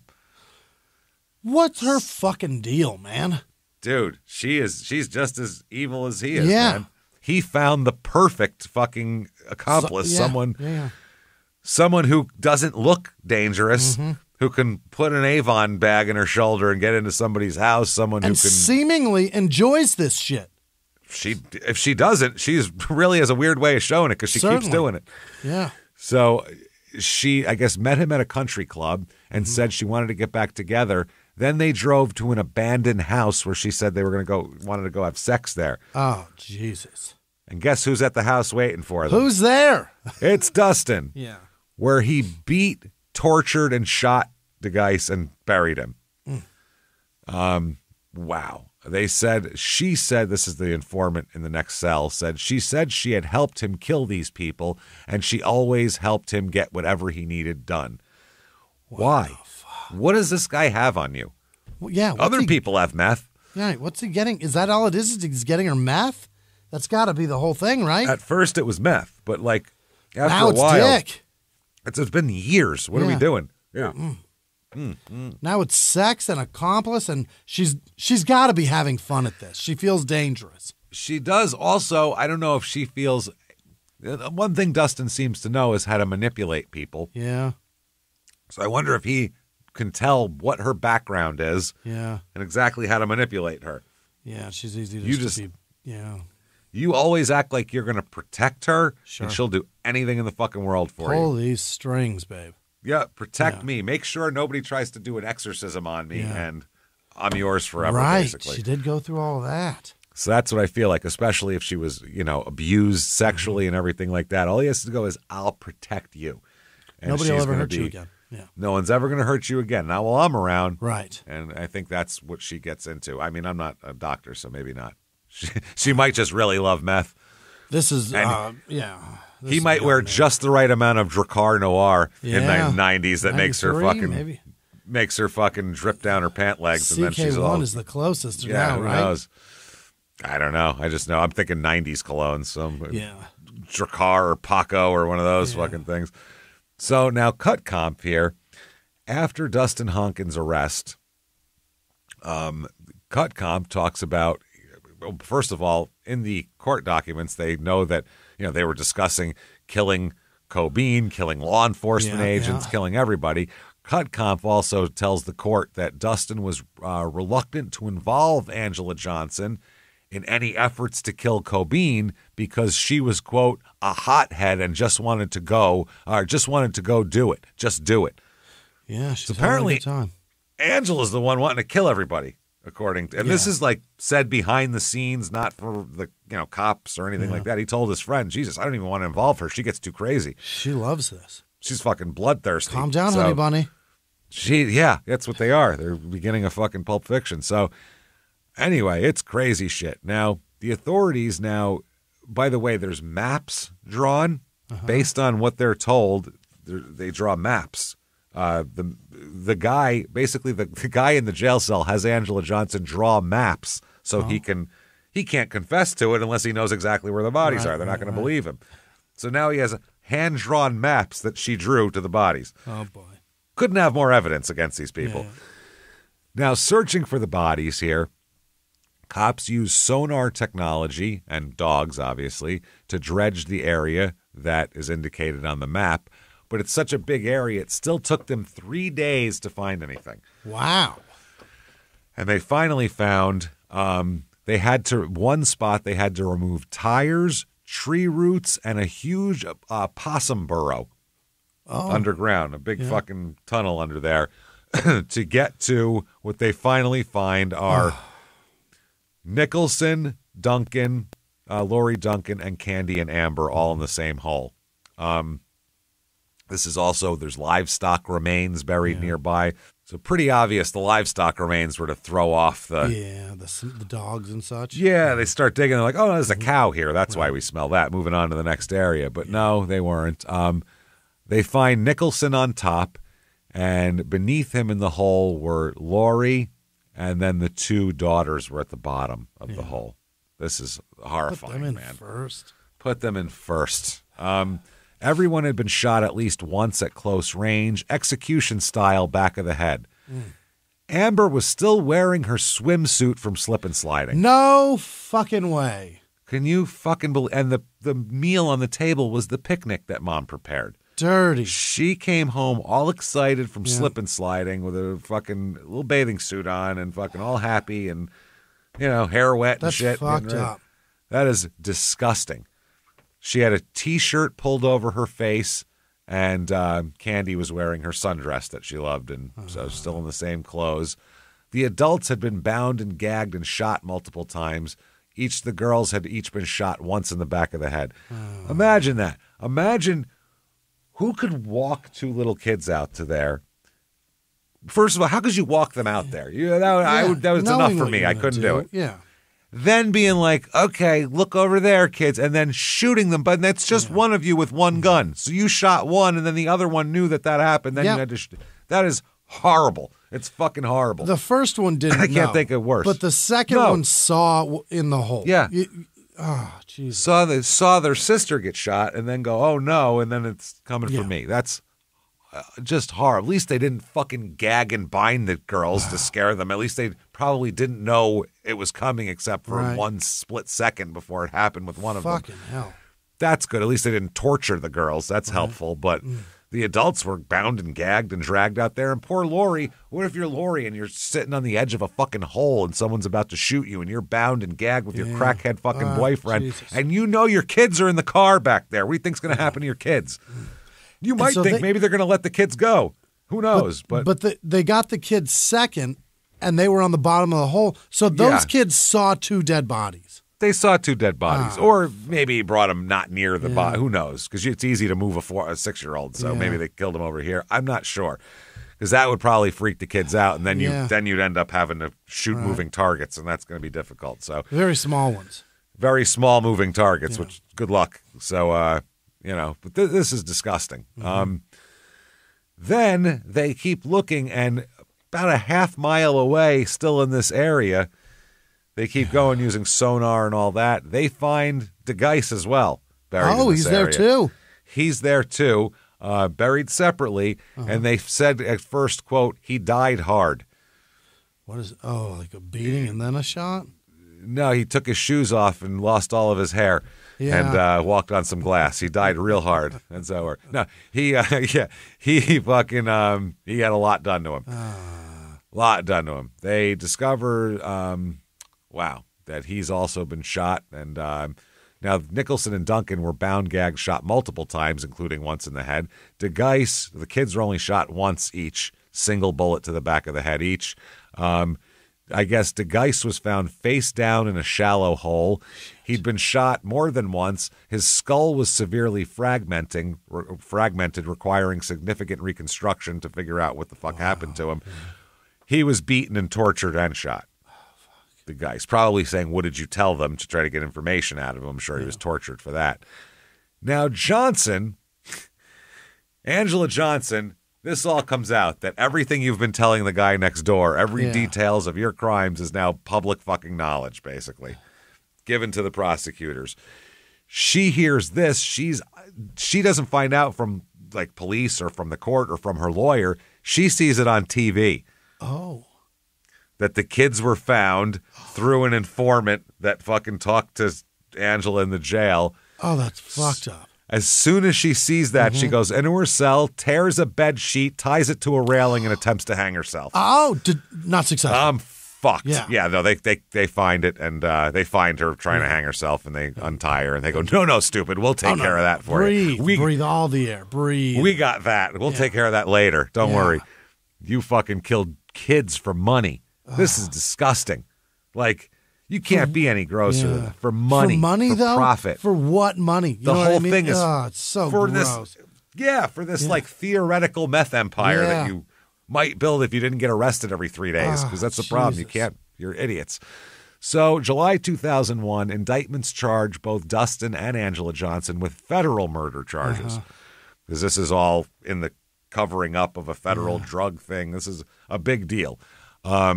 Dustin is sent to Florence, Colorado. Oh, big one. To that penitentiary where because he's already convicted for the drug charges. Supermax. Where he became convinced that he's going to be charged with the murders. And he is. It's pretty quickly. He said that he planned to call his associates as witnesses in Sioux City. This is wild. If tried for the murders, he told somebody in jail this. Here's my plan. Yeah. This is what I'm going to do. They're going to have to bring me back to Iowa, right? Yeah.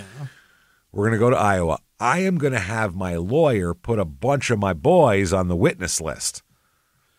Okay? Oh, yeah. So they're all going to come to court to be on the witness list, and they're subpoenaed. They have to be there. But what we're going to do is I'm going to have them overpower the guards, kill them, and then we'll all escape. Yeah. Totally doable, right? Totally doable. This has not ever been considered, thought of, ever. No.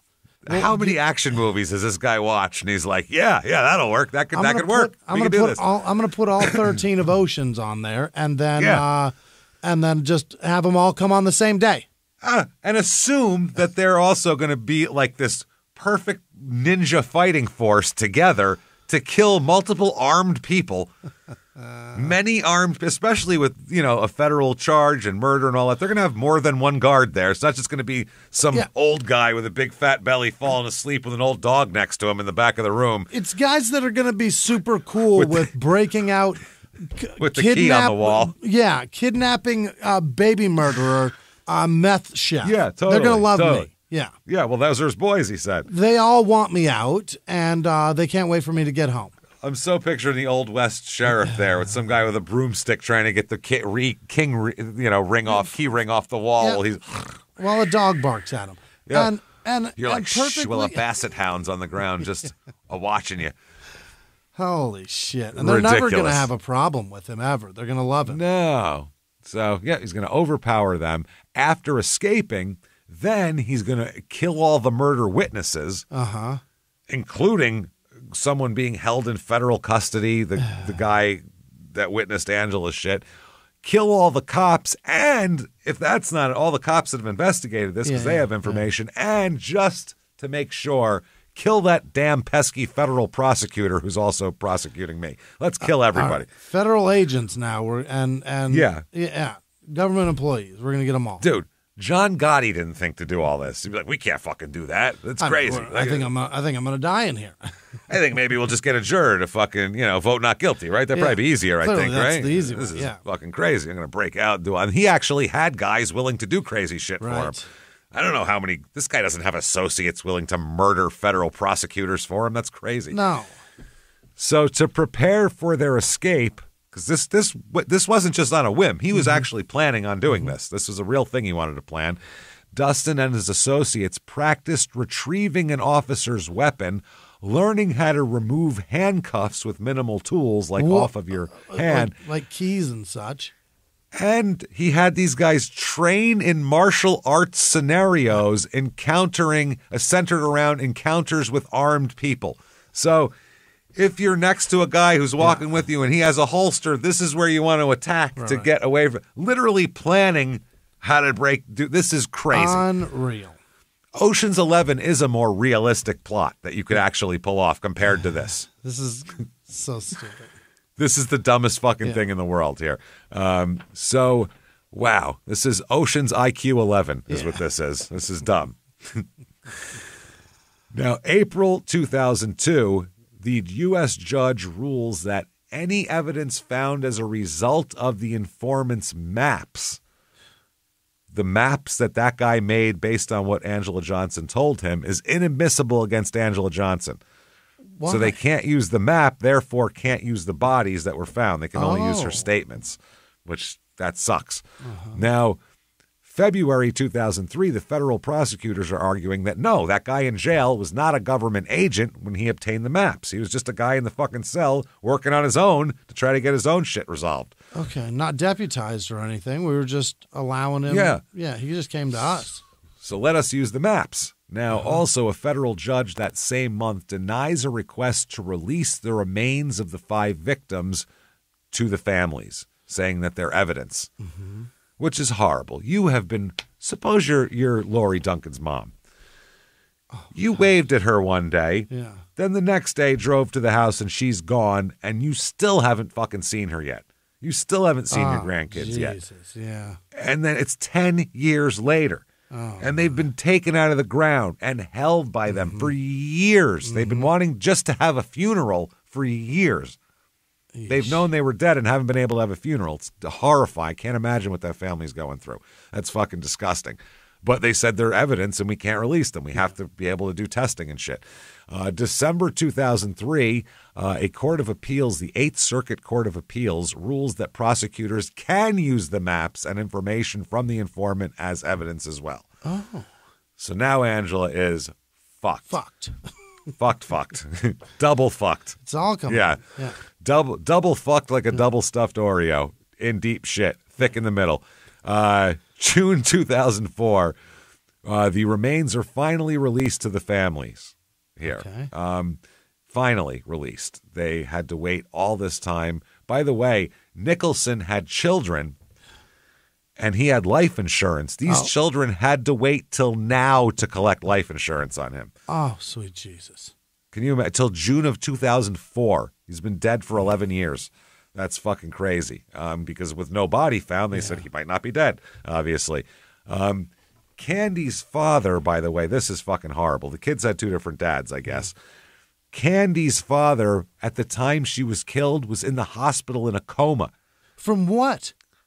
Doesn't matter. I don't know. Who cares? Okay. But he's in a I don't know. That just means I don't know. Yeah. Probably car accident, something. But he was in a coma. So he went into a coma with a daughter and came out of a coma. And one of the first things they had to say was, no, your daughter's missing and has been missing, and we suspect that something bad has happened to her. How long was I asleep for? What the fuck? You know what I mean? Back under. He said that he'd never get to hug his little girl, never walk her down the aisle. This is horrible, obviously. They end up having a funeral for Lori and her 2 daughters. They bury them all. They have 1 casket for all 3. Oh, really? They're burying them all together. They're just bones at this point anyway. So they're just kind of putting them all together because they said because they were putting that hole together, they wanted to keep them together, basically. And they thought that Lori would want to have her kids with her, essentially. So this time they're all 3 are placed in a white casket. There's relatives there. They have a very big service at the church, and they play Elvis's Peace in the Valley as they take the bodies out of the church, because that was her favorite and that was what she wanted. At the gravesite, she's a veteran, remember? Right. So then if that wasn't sad enough, yeah. now they do the 21-gun salute, the ceremonially folded flag, which is also very sad stuff when they do that. Yeah. I hated that. It's nice, but it's always something extra sad. Yeah. I remember when my grandfather died, them doing the flag thing for my grandmother and being like, I don't like that. I like it, but it's sad. It's sad. It's the horn. It's the music being played while that flag is. That's fucked up. It is. It's the whole thing. And it's the solemnness of it, the way how quiet they are. If they were like, hey, you got the other end, hey, flip this, hey, you fucking idiot, it wouldn't be as sad at that point. And if they folded it like a beach towel or like it would be fine. But it's like the done big like sheet. Very efficiently where it's like, I don't like this at all. With their white gloves and all that shit. It's again, fucked up. Don't like it because it's sad, not because it's not a nice thing to do. It's just sad. Yeah. They're playing taps, for Christ's sake. It's just sad. It tears at your heart. So September 2004, Dustin goes on trial here. Yeah. He's facing 17 counts ranging from, you name it, witness tampering, murder, everything in between, basically.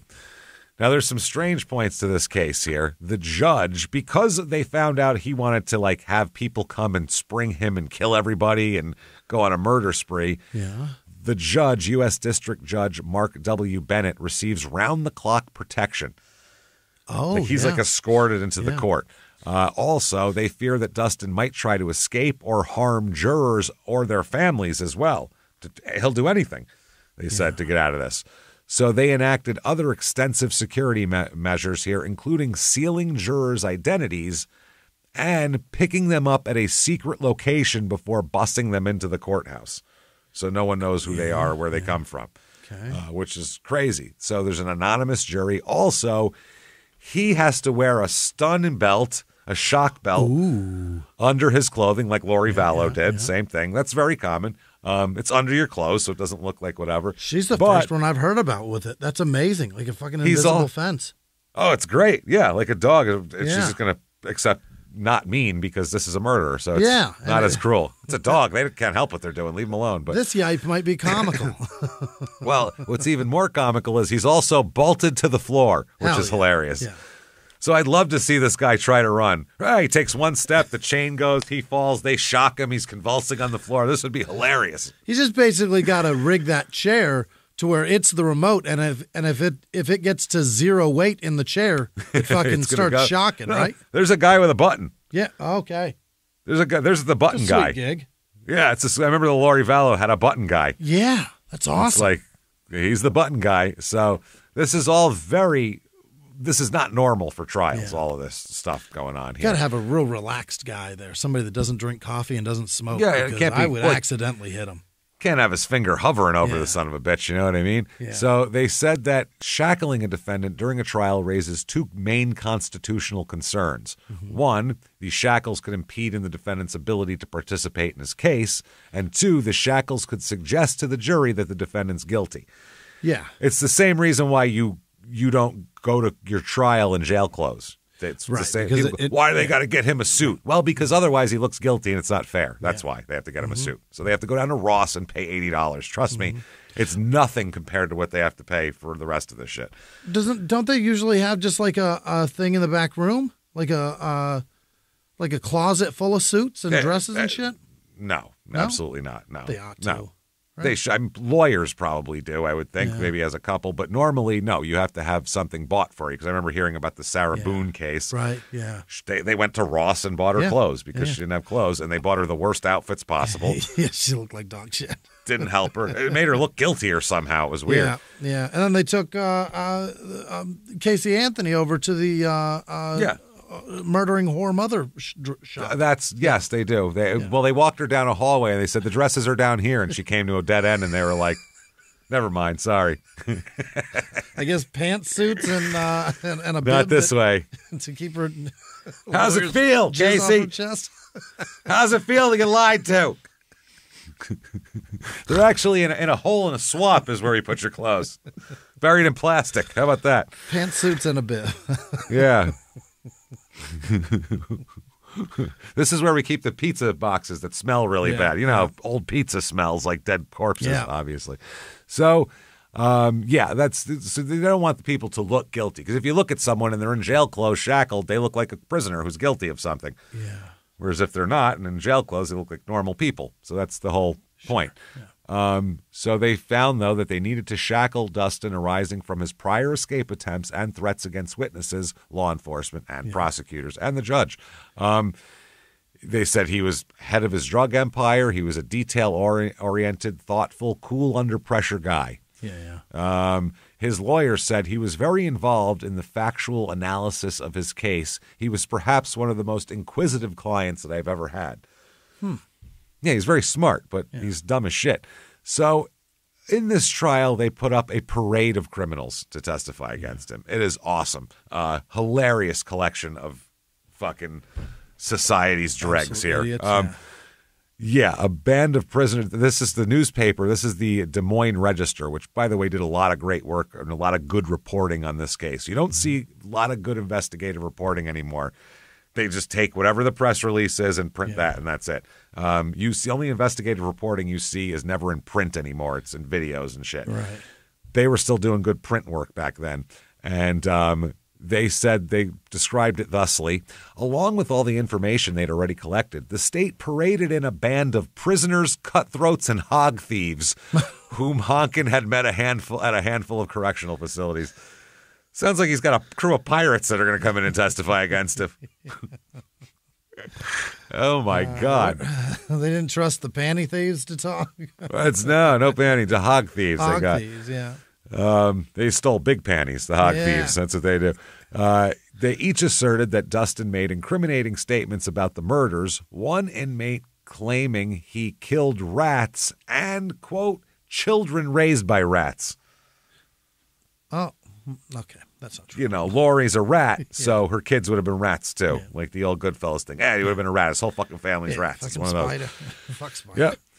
A murderer named Fred Tokars testified that in 1998, Dustin described strangling Lori Duncan and Greg Nicholson, and because he did that first, and killing the children because, quote, they could have been witnesses. Yeah. Wow. An inmate named Ron McIntosh, this is crazy, whose convictions include, quote, air piracy. How do you, that's hijacking, isn't it? Yeah, but piracy means like you came on another, what did you hop on off of your plane onto their wing? How the fuck did you air pirate? Skydiving to another plane? Like I don't know how that works. Yeah. Wow, that is crazy. He said that Dustin told him the kids were murdered not because they could be witnesses. And this is even more disgusting.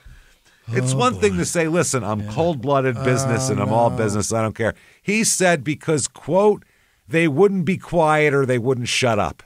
Yikes. Gee, maybe because you kidnapped them from their fucking house and tied up their mother and stuffed them in a fucking car. I wouldn't have shut up either if I was 6. I would have been like, what's going on? This is terrible. Why are you doing mister, you're not going to hurt us, are you? Wow. Fucking kill these kids. They won't stop asking me. Jesus Christ, shut the fuck up. Jesus Christ. If only they had an iPad, their lives could have been saved back in the day there. Just put fucking Bluey on and shut up. This is horrible, though. Dennis Putzier, a criminal with a penchant for crack smoking and swine stealing, as the paper puts it. He's one of them. Penchant for... I just picture him just like smoking it up and then going, I gotta steal some fucking hogs now. Where are the hogs? I gotta go steal hogs. And then just like, that's when he steals hogs. Only when he's fucking cracked up. I got a craving for some pig feet. I shouldn't have done that inhaling thing. I just fucked my mouth up. Jesus, that's annoying. You all right? You got supposed to do it. Sorry, everybody. I had fucking big all surgery. my wisdom teeth taken out, all sorts of shit, and it's still healing. It's so hard to talk. There's stitches everywhere in my mouth, and I just did like that crack smoking noise, which is what you're not supposed to do at all. The position of your jaw. Yeah. Well, so you're not supposed to suck through a straw, and I just did this whole thing, so I hope I didn't fuck something up there. Anyway, I think it's okay. I'm not spitting out blood at the moment, so that's good. No, you don't look like you're nothing's dripping. You're all right. That's good. It's just dripping out of my mouth. Hold on, we'll finish the show. We're almost finished. So check your lips, son. There we go. So the crack-smoking swine stealer named David Putzier struck up a conversation through cell blocks with Dustin Honkin in 1996. He said Dustin had bragged that in 1993 some people, quote, disappeared and that he had drove out to the country and shot them. Jesus. During a cross-examination of this parish, the defense attorney asked why a smart man like Dustin would confide all of his crimes, quote, in a couple of crackheads who steal hogs for a living. Crackheaded hog thieves. Wow. He wouldn't do that. Never. And then he described to the jury, the lawyer described all this parade of dipshits as, quote, they are people who have no future. How can they be believed? Now, the defense lawyers focused during the trial on the fact that no forensic evidence tied Dustin to any of the crime scene. No forensic evidence. Didn't find his hairs or anything like that. But jurors did hear audio tapes of him plotting to kill other witnesses in a drug case from remember when his partner wore the wire back in the day? They hear that shit. So he's like, we shouldn't have even allowed that. That's ridiculous because you don't have any evidence in this case. You have old evidence from other things, not even to do with these people, and fucking, no physical evidence. So obviously he's innocent. You should let him go. In the closing, they say there's lack of DNA evidence, the defense says, and other physical evidence linking him to the crime scene or the bodies. He countered the state's painting of Dustin as a cold-blooded killer, telling jurors he was, quote, just a young man infatuated with drug manufacturing. Basically a nerd. Nerds are harmless, you know that. Imagine being described that way. Just a young man infatuated with drug manufacturing. Like, it's just his hobby. That's all it is. Yeah. Like he's infatuated with girl-on-girl porn or something. Or he's infatuated with titties at the strip club. Learning all the statistics of the Charlotte Hornets because that bomber jacket is so fucking rad. It. That fucking teal was the shit. He couldn't help it. Basically a nerd. Yeah. So he can't have been a murderer. He's a harmless nerd. Nerds don't murder. Nerds don't nerder. That's right. He's a nerderer. The jurors here informed the court that they were ending their deliberations early one day and that they would not be deliberating the next day. We're taking a day off. Isn't that nice? Before leaving the building, juror number 523 asked a court employee for an excuse from work for the remainder of that day and the following day because, quote, her boss had been making inappropriate comments to her about the trial, and she's not supposed to hear anything about the trial. Right. The district court immediately investigated the allegation, questioning juror 523 that same day. Now, this juror informed the court that her boss had made comments as he walked by her desk, such as, quote, guilty, guilty, guilty, as he walked by. Like, I'm hearing shit you don't know about. Guilty, guilty, guilty. That's the greatest thing of all time. He's fun. Yeah, guilty, guilty, guilty. He just goes by and keeps going. Hey, there's pizza in the break room. Guilty, guilty, guilty. That's incredible. Guilty, guilty, guilty. And then at times she, quote, when are you going to burn him? It's like Pauly Shore and jury duty. Yeah, he is. What do you think? Huh? Yes. That's hilarious. So fun. At no time did juror 523 respond to any of her boss's comments. Okay. Or she never responded. She just got them put at her. Juror 523 also told the court that she had the impression that before she was picked for the jury, the company hierarchy wanted her to get out of jury service because her boss told her, quote, she should have stood up in court and said to hang him. Rotisserise that motherfucker. That's right. And he's mad at her, so she should have tried to get out of jury service because she's not willing to yell in court that he should be hanged before he's even convicted. This is insanity. So the Best court, boss ever. this is boss. He sounds like a good time. I'll tell you that much. Not helping her. Picnic is a party. For sure. Oh, absolutely. That yearly picnic is something. Oh, he's going to get fired for something inappropriate coming. There's no way he's sticking around long enough to retire. But boy, is he fun. No, he fingered a secretary while she was trying to change the copier toner. Absolutely, without a doubt. You know it happened. So the court. Fry noises. Ooh, yeah. So the court questioned juror 523, focusing on what she may have said to other jurors about her boss's comments. Yeah. Juror 523 said she had voiced her concerns about the jury's decision not to deliberate that day, saying she wanted to get her life back and explaining how hard it was for her to switch gears and go back to work. Like, can we get this over with? Because I got to get back to work one of these days. She acknowledged telling some other jurors that her boss had said, guilty, guilty, guilty. Yeah. At the conclusion of questioning, the parties and the court agreed to remove 523 from the juror deliberations and replace her with an alternate, which is fine. They said she didn't poison the whole jury pool enough to yank everybody, but she should probably go, even though I don't think it matters. But the verdict comes in. It's a 10-woman, 2-man jury. Mm-hmm. Imagine those women all had to sit and think about, what if my kids were in a fucking car while I was being blindfolded and let out to a fucking hole? They all had to think about that. Absolutely awful. Not good for him. Yeah. He is convicted of all 17 charges relating to 5 murders and witness tampering and threats and everything else going down here. Now, during sentencing, there's a whole lot of victim impact, and deservedly so. One person here, wow, this is just horrible. This is one of the uncles, one of Lori's uncles, I believe, because of Dustin honkin', there will be no more talks, no more playtime, no more adventures for Candy and Amber.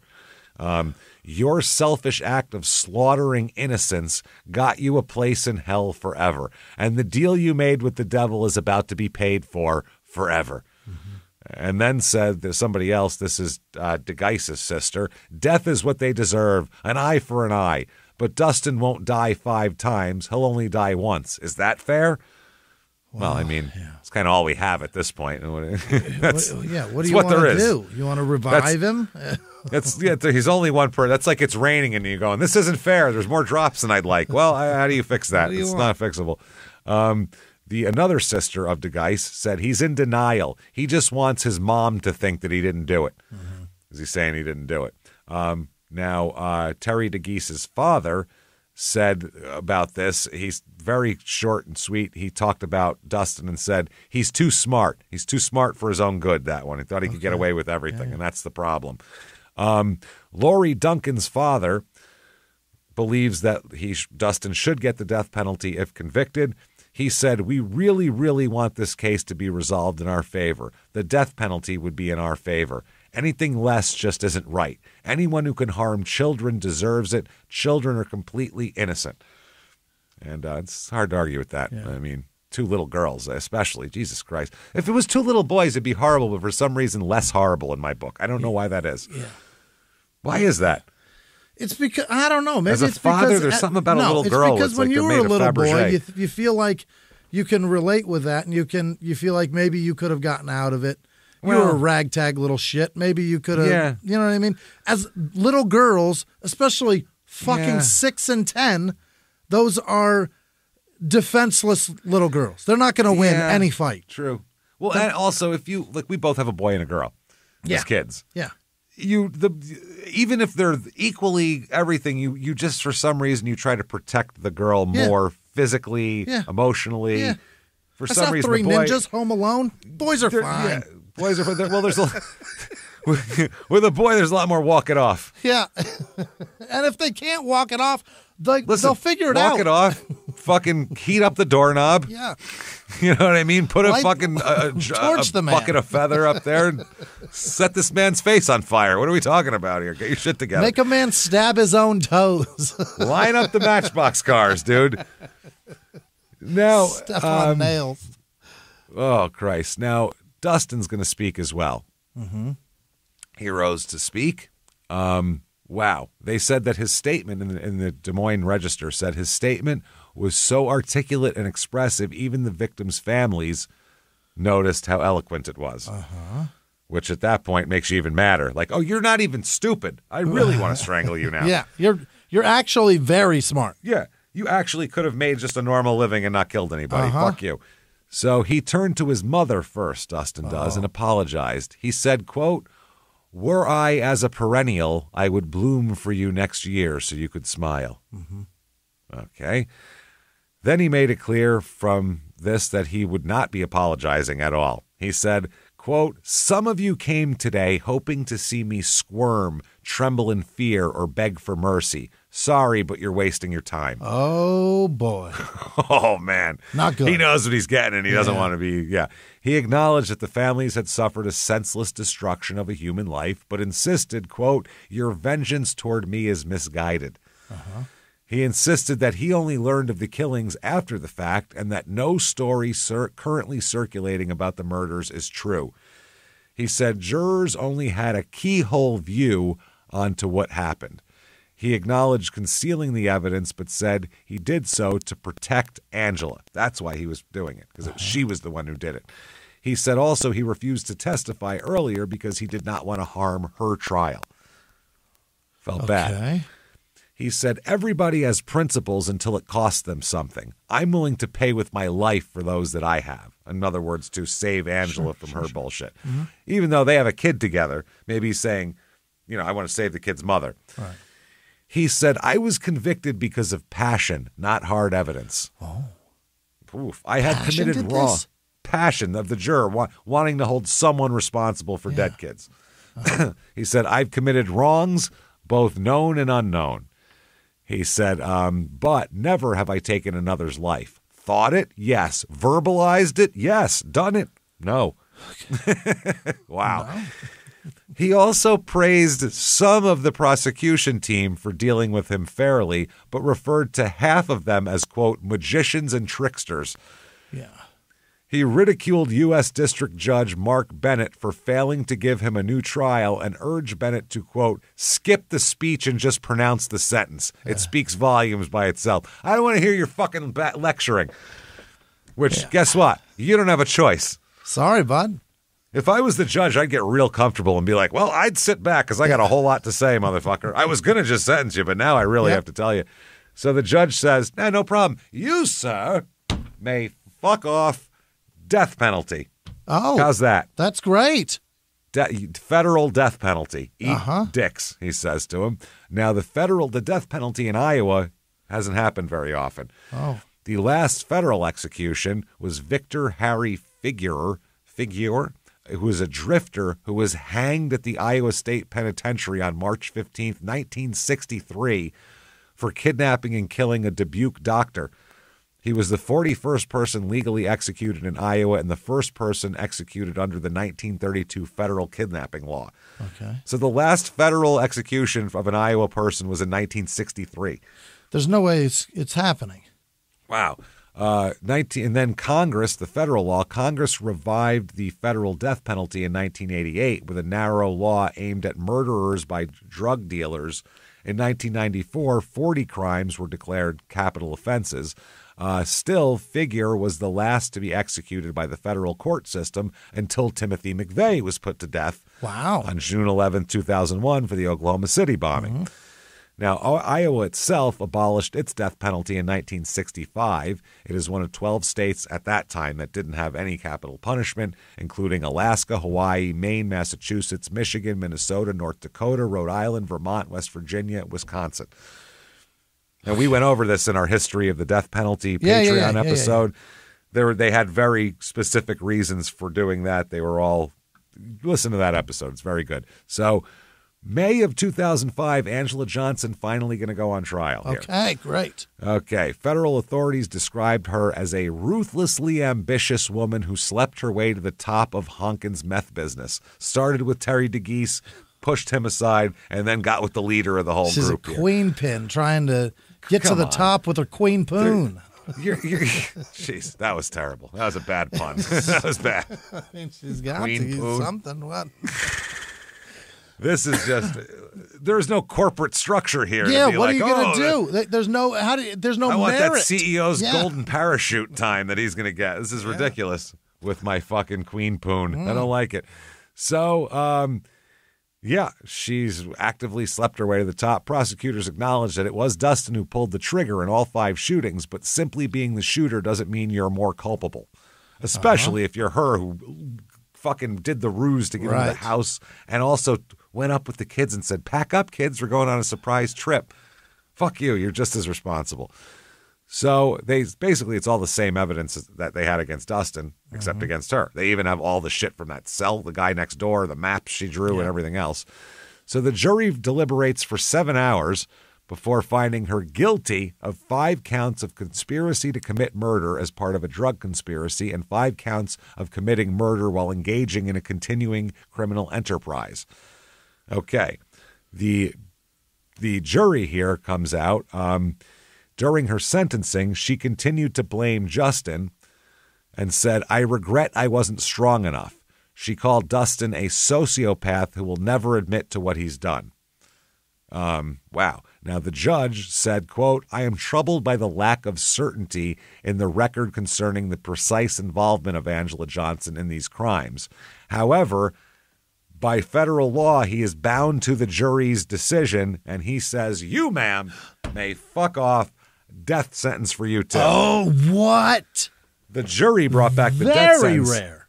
The judge did not agree with it. The judge said, I'm troubled by the fact that he basically set it up so she's going to get off on it on appeal because he said there's not I wouldn't have given the death penalty because I don't see enough precise involvement and evidence of precise involvement to give her the death penalty. So, but then on appeal, it just goes to resentencing. Exactly. Yeah, it would still be guilty, just that. Yeah. Now, 2007, she appeals. The United States Court of Appeals of the Eighth Circuit upholds the conviction, finding sufficient evidence to conclude that she had participated in the murders. She asserts that the murders could not have been committed in furtherance of a drug conspiracy because the conspiracy had ended in late 1992 when Cutcomp left Arizona and Dustin told his brother he was going to stop producing meth. Mm-hmm. That assertion is incorrect, though, despite what Honkin may have told his brother and despite Cutcomp's move to Iowa. I think Cutcomp is a better way to put it. The evidence included the evidence of the events culminating in Honkin's March 93 arrest demonstrates that Honkin and Cutcomp had, in fact, continued their methamphetamine-related activities. Johnson also suggests that the conspiracy terminated no later than March 93 when Honkin and others were arrested and Nicholson began cooperating with the authorities.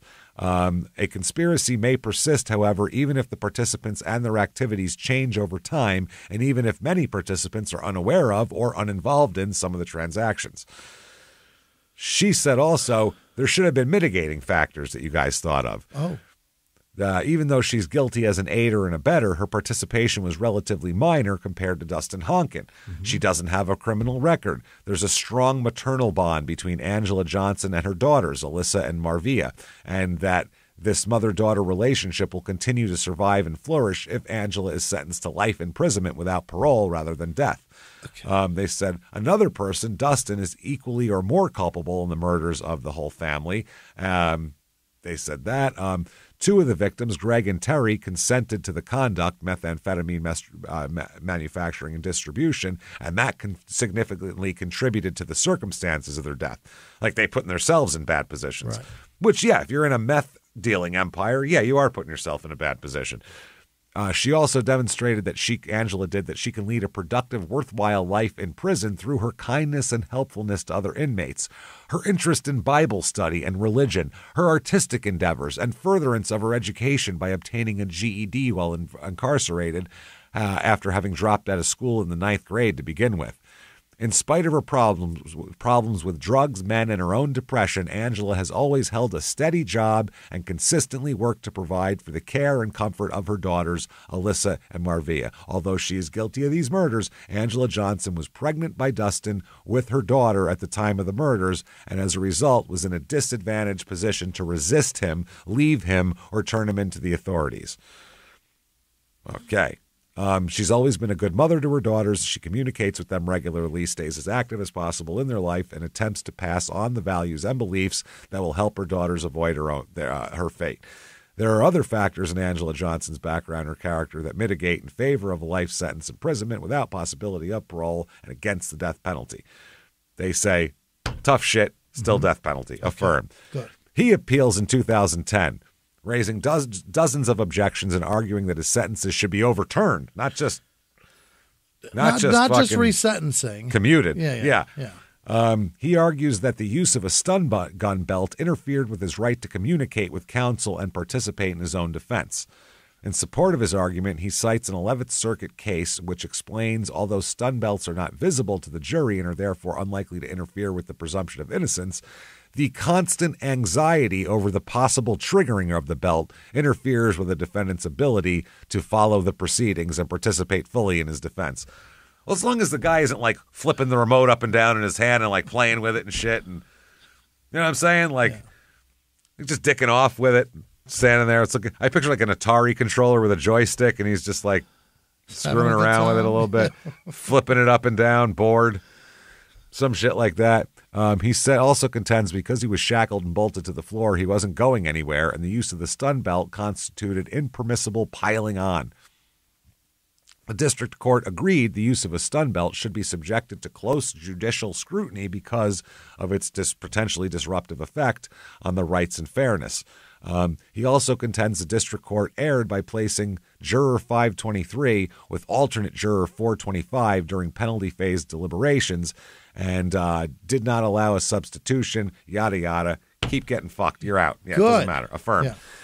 March 2012, Angela Johnson, another appeal, this time saying that her lawyers failed to present evidence about her brain and personality impairments that could have been mitigating factors.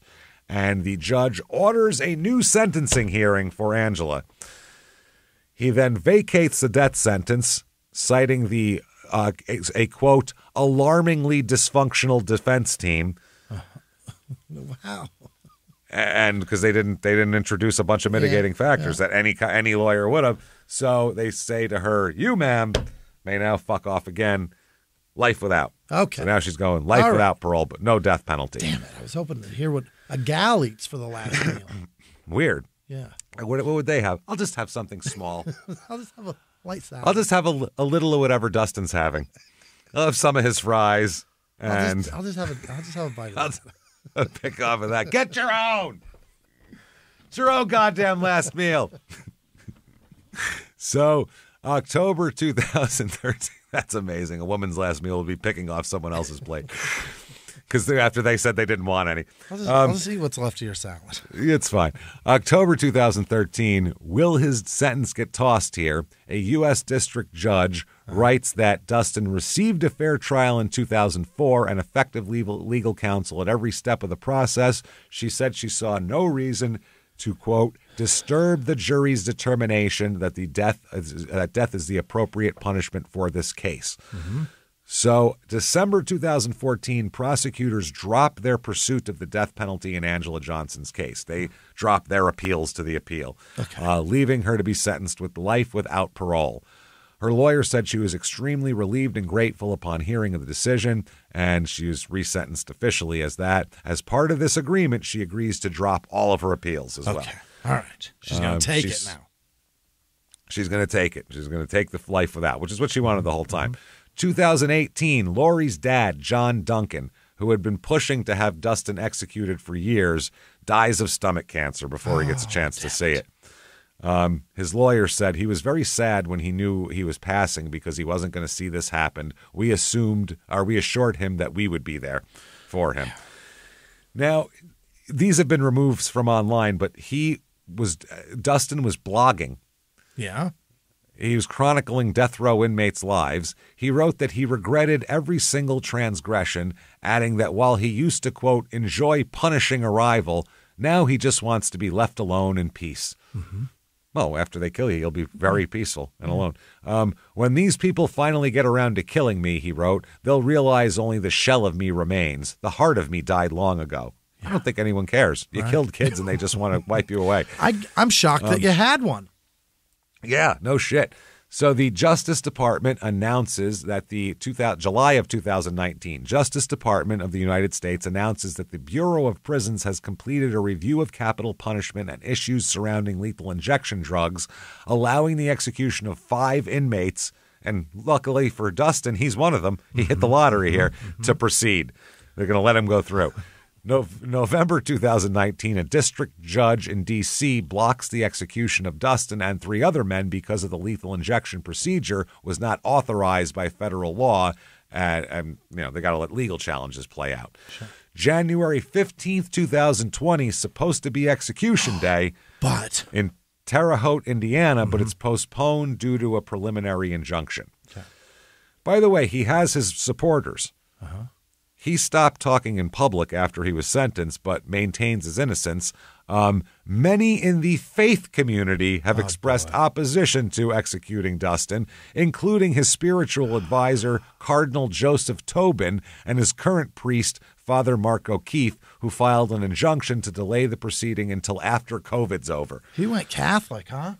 Yeah, he went Catholic in prison. Yeah. He would be the first Iowa criminal executed since 1963. Mm-hmm. People also want him dead, though. Here is one relative of a victim said, he does deserve what he's getting. I can tell you that. He deserved it a long time ago. This is Lori Duncan's sister-in-law. Mm-hmm. She said she didn't know, this woman said that Duncan didn't know Nicholson was an informant and she wasn't involved in drugs. She said that she was a very sweet, innocent person, and what happened to be put in a bad situation is awful. Now, the judge who actually sentenced him to death said he deserves it. This guy, by the way, Mark Bennett, is on record as being opposed to the death penalty. Oh, really? He's not a death penalty guy. He said, but if anyone deserves to be executed, it's that motherfucker right there. Yeah. That squirrely little nerd asshole. The fact that he's a nerd makes it worse. Yeah. You want to go, you fucking nerd. Get in that seat so we can stick you fucking nerd. Get over here, nerd. Yeah. You just want to abuse him on the way out. I was going to say, give him a fucking wedgie. Yeah. On the way to the execution room, you stick his head in the toilet and flush it, give him a nice swirly. He's going to be tied down. Just piss on his face. It's whatever it is. Teabag him. That's what they used to do to nerds, right? Get like 5 guys from his high school football team to come over and teabag. Right, they're like 48 now. Yeah. Their balls are all smelly and dangling. After a whole day of HVAC and shit, they're going to go over there and teabag him good. Now, this judge says that his crimes were reprehensible and that he had a fair legal process, including talented lawyers who did an outstanding job with virtually nothing to work with. Yeah. The judge said, I am not going to lose any sleep if he's executed. He said, normally I would, but the evidence was so overwhelming, it's just horrific how they were massacred. Yeah. Fuck them, basically. July 13th, 2020, the U.S. Attorney General directed the Federal Bureau of Prisons to schedule the executions of 4 men here. That same judge in D.C. issued another injunction blocking the execution of those 4 men. At 2 a.m., though, that day, on July 13th, the U.S. Supreme Court ruled that federal executions could resume. So July 17th, 2020 is execution day for him. By the way, there's an article about how much executions cost. It is obscene. The actual event of? The actual event is hundreds of thousands of dollars because they have to fly. Yeah. They pay for everybody to come to come there. Yeah. They pay for, they were talking about what it costs just to have individual bags of chips in the snack room and waters and bus rides and special accommodations for family members in wheelchairs. Yeah. It costs like $700,000 to execute for the act of doing it that day. It's really expensive. You could house them forever for the cost of just the execution. Never mind all the appeals. The drugs that are purchased too are very expensive. Yes, they're expensive. The equipment, the people they have to hire, the actual tubes and needles and all that shit's expensive. Yeah.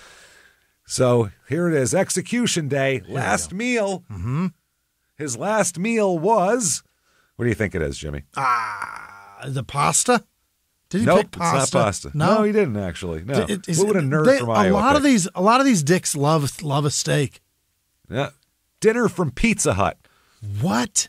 Why is that a thing too? I don't know. Pizza Hut. They love awful. Domino's or Pizza Hut. Just bad pizza and steaks. It's one of those things that maybe is nostalgic though. Makes you feel like you're 12 again and innocent. Yeah, you and smell not about to be executed. You smell that cheap, shitty pizza in the house, and you come home and you go, "Oh, it's pizza night." Oh wow, I'm not going to be executed tonight. Great. Yeah. This is a large pepperoni pizza and a 2-liter bottle of Coke and a large order of breadsticks. Okay. Total cost $33.11. $35 to feed this piece of shit. This is what's kind of silly, is what I'm saying here. Yeah. What we do. A lot of people, because a lot of states have done away with the last meal because they say it's too expensive, but it costs them hundreds of thousands of dollars just to actually do the actual event and execute them. Yeah. But they don't want to spend $40 on food for somebody that they're going to execute. You know what I'm saying? Yeah. Even back in the brutal medieval times, you gave someone a last meal. Yeah. Big turkey. You could put a cigarette in their mouth before you fucking shot them from the firing squad. Poor bastard. There's certain things that as humans we go, listen, don't care what they did. I'm not a piece of shit. You're not getting out of this. Yeah. And I'm kind of on the hook for doing this to you. We're going to treat you better. Yeah. So it's not a big deal to get somebody a fucking pizza after you're going to kill them the next day. Who cares? So anyway, they walk in.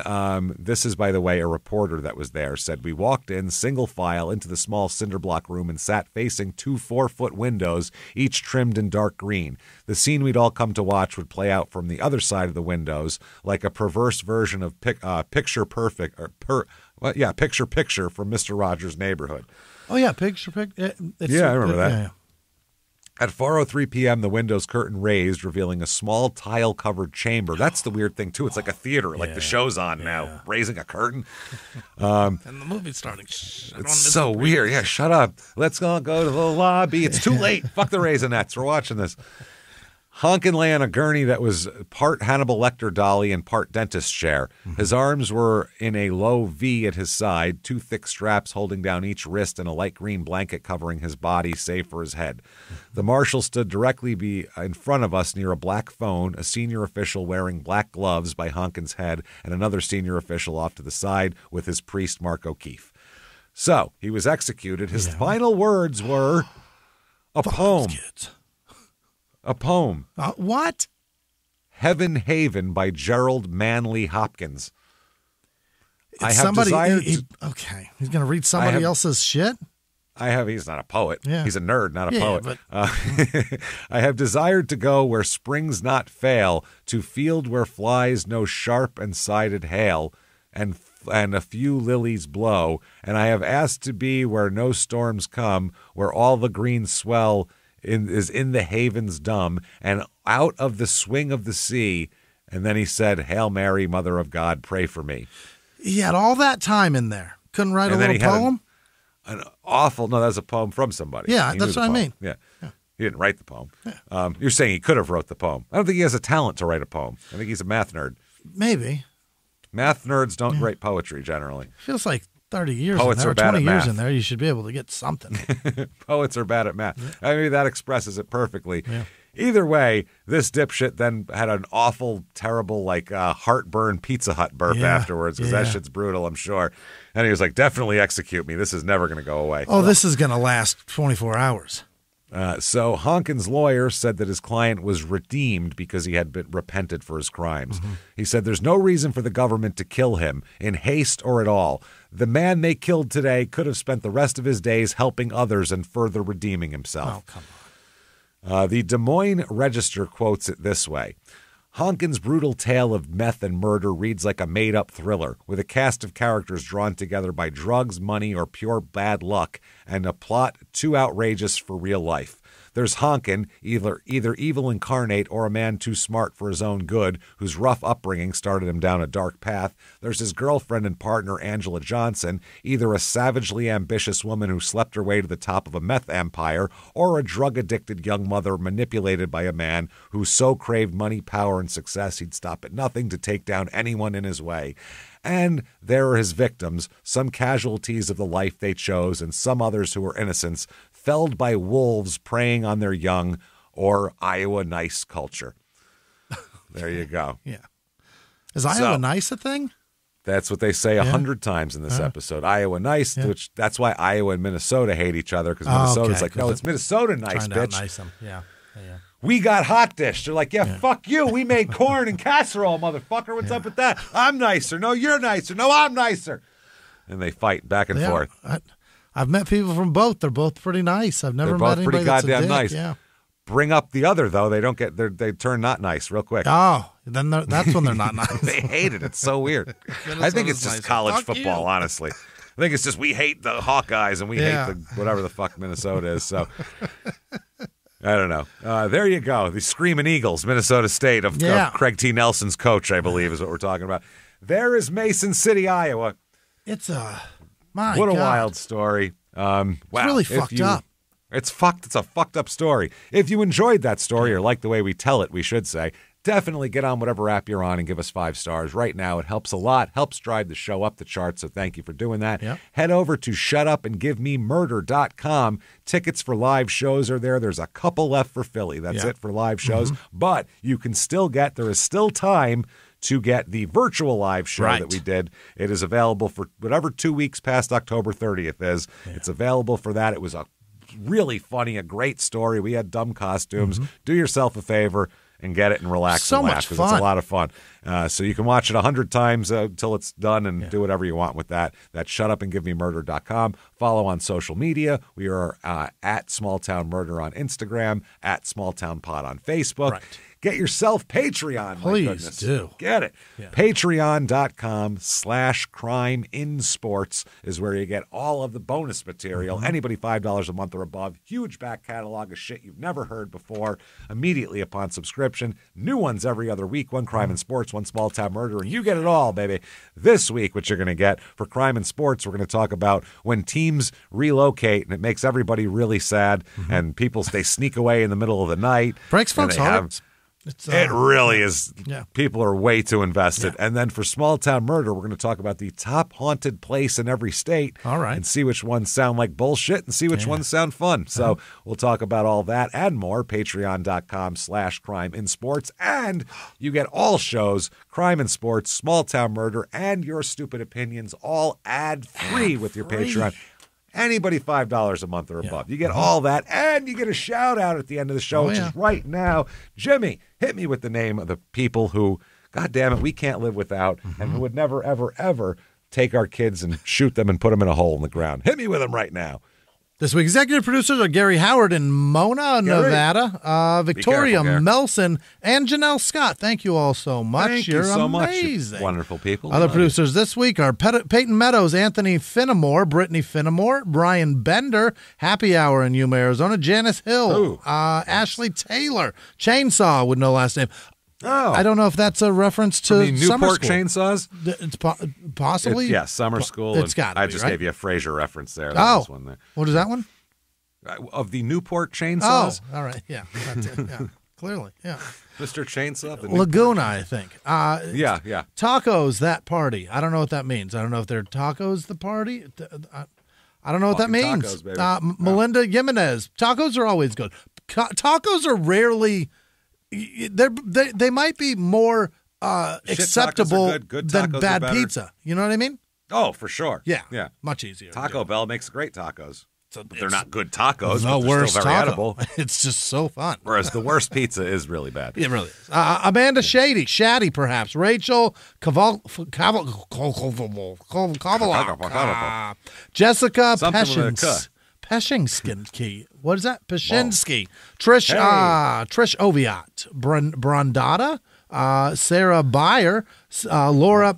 All right. Zibco. Nikki Fever. Laura Erickson. Vapor Glide. Julie Evans. Nicole McCollum. Jeremy Harwell. Margaret Woodruff. Brooke Phillips, Haley Aurada, Tony Wolves, Mary with no last name, Crystal Hatfield, Con Shonery, nice, not bad. Spot Show, Jake Helland, Thomas Holbert, Jordan McCollum, JB, the letters J and B, James with no last name, Michelle BD, Jameson with no last name, Melanie Marks, Relative Reality. All right, not realty. All right, Pilar Grunig, Rebecca with no last name, C-Web 13, Jackson Love, Sylvie Ray, Greg Chapman, Russell with no last name, Riley Hofer, Britt Allman, Rick, Kevin Onifer, Haley with no last name, Jordan Hammer, Monkey with no last name, Jay Lee, Tina Murphy, B. Ryan, Jeremy, nope, that's Jerry, Haggard, Merle's grandson, Kingsley, Dwyer, Jay with no last name, Oscar, Tyler, nope, that's Tiger, Euro, Susan Hessen, Mark Iwaniki, Samantha Fisher, Heath Fedor, Allison Webster, Janie Mintz, Crystal Corvada Brown, Diana with no last name, C&S Slind, Jared Redding, Tracy Courier, Jared with no last name, Cub Fan for Life, Kristen Dean, Casey Brockle, Jermaine Barnes, Arden Gallinson, Jeremy Fisting. Holy shit. Gavin Lindahl. Take it easy, Jeremy. Try with the fingers. One at a time, Jeremy. Aaron Maywood. Courtney. Not all at once. Courtney with no last name. Kara with no last name. Samantha Engelin. Scott Velasquez. Sherry from Akron, Ashley with no last name, Mothman Farms, Laura Ansel, Harless with no last name, Josh Staples, Ragnich, Anguera, Michelle Ormand. What is this? Autumn Sunset, probably not. Keaton, unless their parents maybe were hippies. It's possible. Keaton Rosenbaum, Kelly Brockman, Lucinda Clark, Elena with no last name, Sophia Trugian, Annabelle Aspero, Robert Burt, Abogue, one, Abogue, I don't know. Rebecca Deerdorf, Lil Punky D, Preston with no last name, Todd with no last name, Matt Stroop, Jess Cunningham, Amy Martin, Samantha with no last name, Mike Gignac, what is that? Gignac? What is that? How do you do it? Gignac. Felicia with no last name, Doug with no last name, Derek Wilson, Richard Flores, Jill Billing, Julie with no last name, Jessica Bagoose, Daniel Corley, Elizabeth Reed, Tom Trulock, Brian French, Stephanie Henderson, Greg T, Matthias, Radish, Graham, Chase Cook, Ann Twin Beaks, Brett Stasco, Joe Anderson, Tiffany Cook, Sarah Morey, Quentin Leong, Alan Hudson, Alicia Pander Frosche, Robert Purdy, Mia Murray, Greg T, Lisa Tyler, Cole Alvarado, Jamie Alfaro, Jaime perhaps, Holly B, Elizabeth Brandt, Dave Canfield, Aaron Murphy, Tyler Garbut, Jesse Carbert, Megan Stanley, Nathan McDevitt, John Woodlock, Patrick Hazelwood, Valine, I don't know, Russ Mullins, Lily Van Sayak, Julie Schmitz, Bill Wysocki, Greg Peterson, Tyler Grimm, Grady from Pittsburgh, Benjamin Horner, fucking poor butt trying. Okay. Donovan Neese, nice. Niese, and all of our patrons. You guys are the best. Thank you. Thank you so much, everybody, for all that you do for us. We really do appreciate it. You keep the show going. You are the lifeblood of this bad boy. So thank you for everything that comes out there. Also, we have new tour dates for next year and some other exciting stuff coming out next year that we need to tell you guys all about. Coming up in December. Don't worry about it. We'll tell you all about it. But till then, keep coming back and seeing us. Definitely, if you want to follow us on social media, shutupandgivememurder.com is the place to go to find out how to do that. Keep coming back and seeing us. And until next week, everybody, it's been our pleasure. Bye.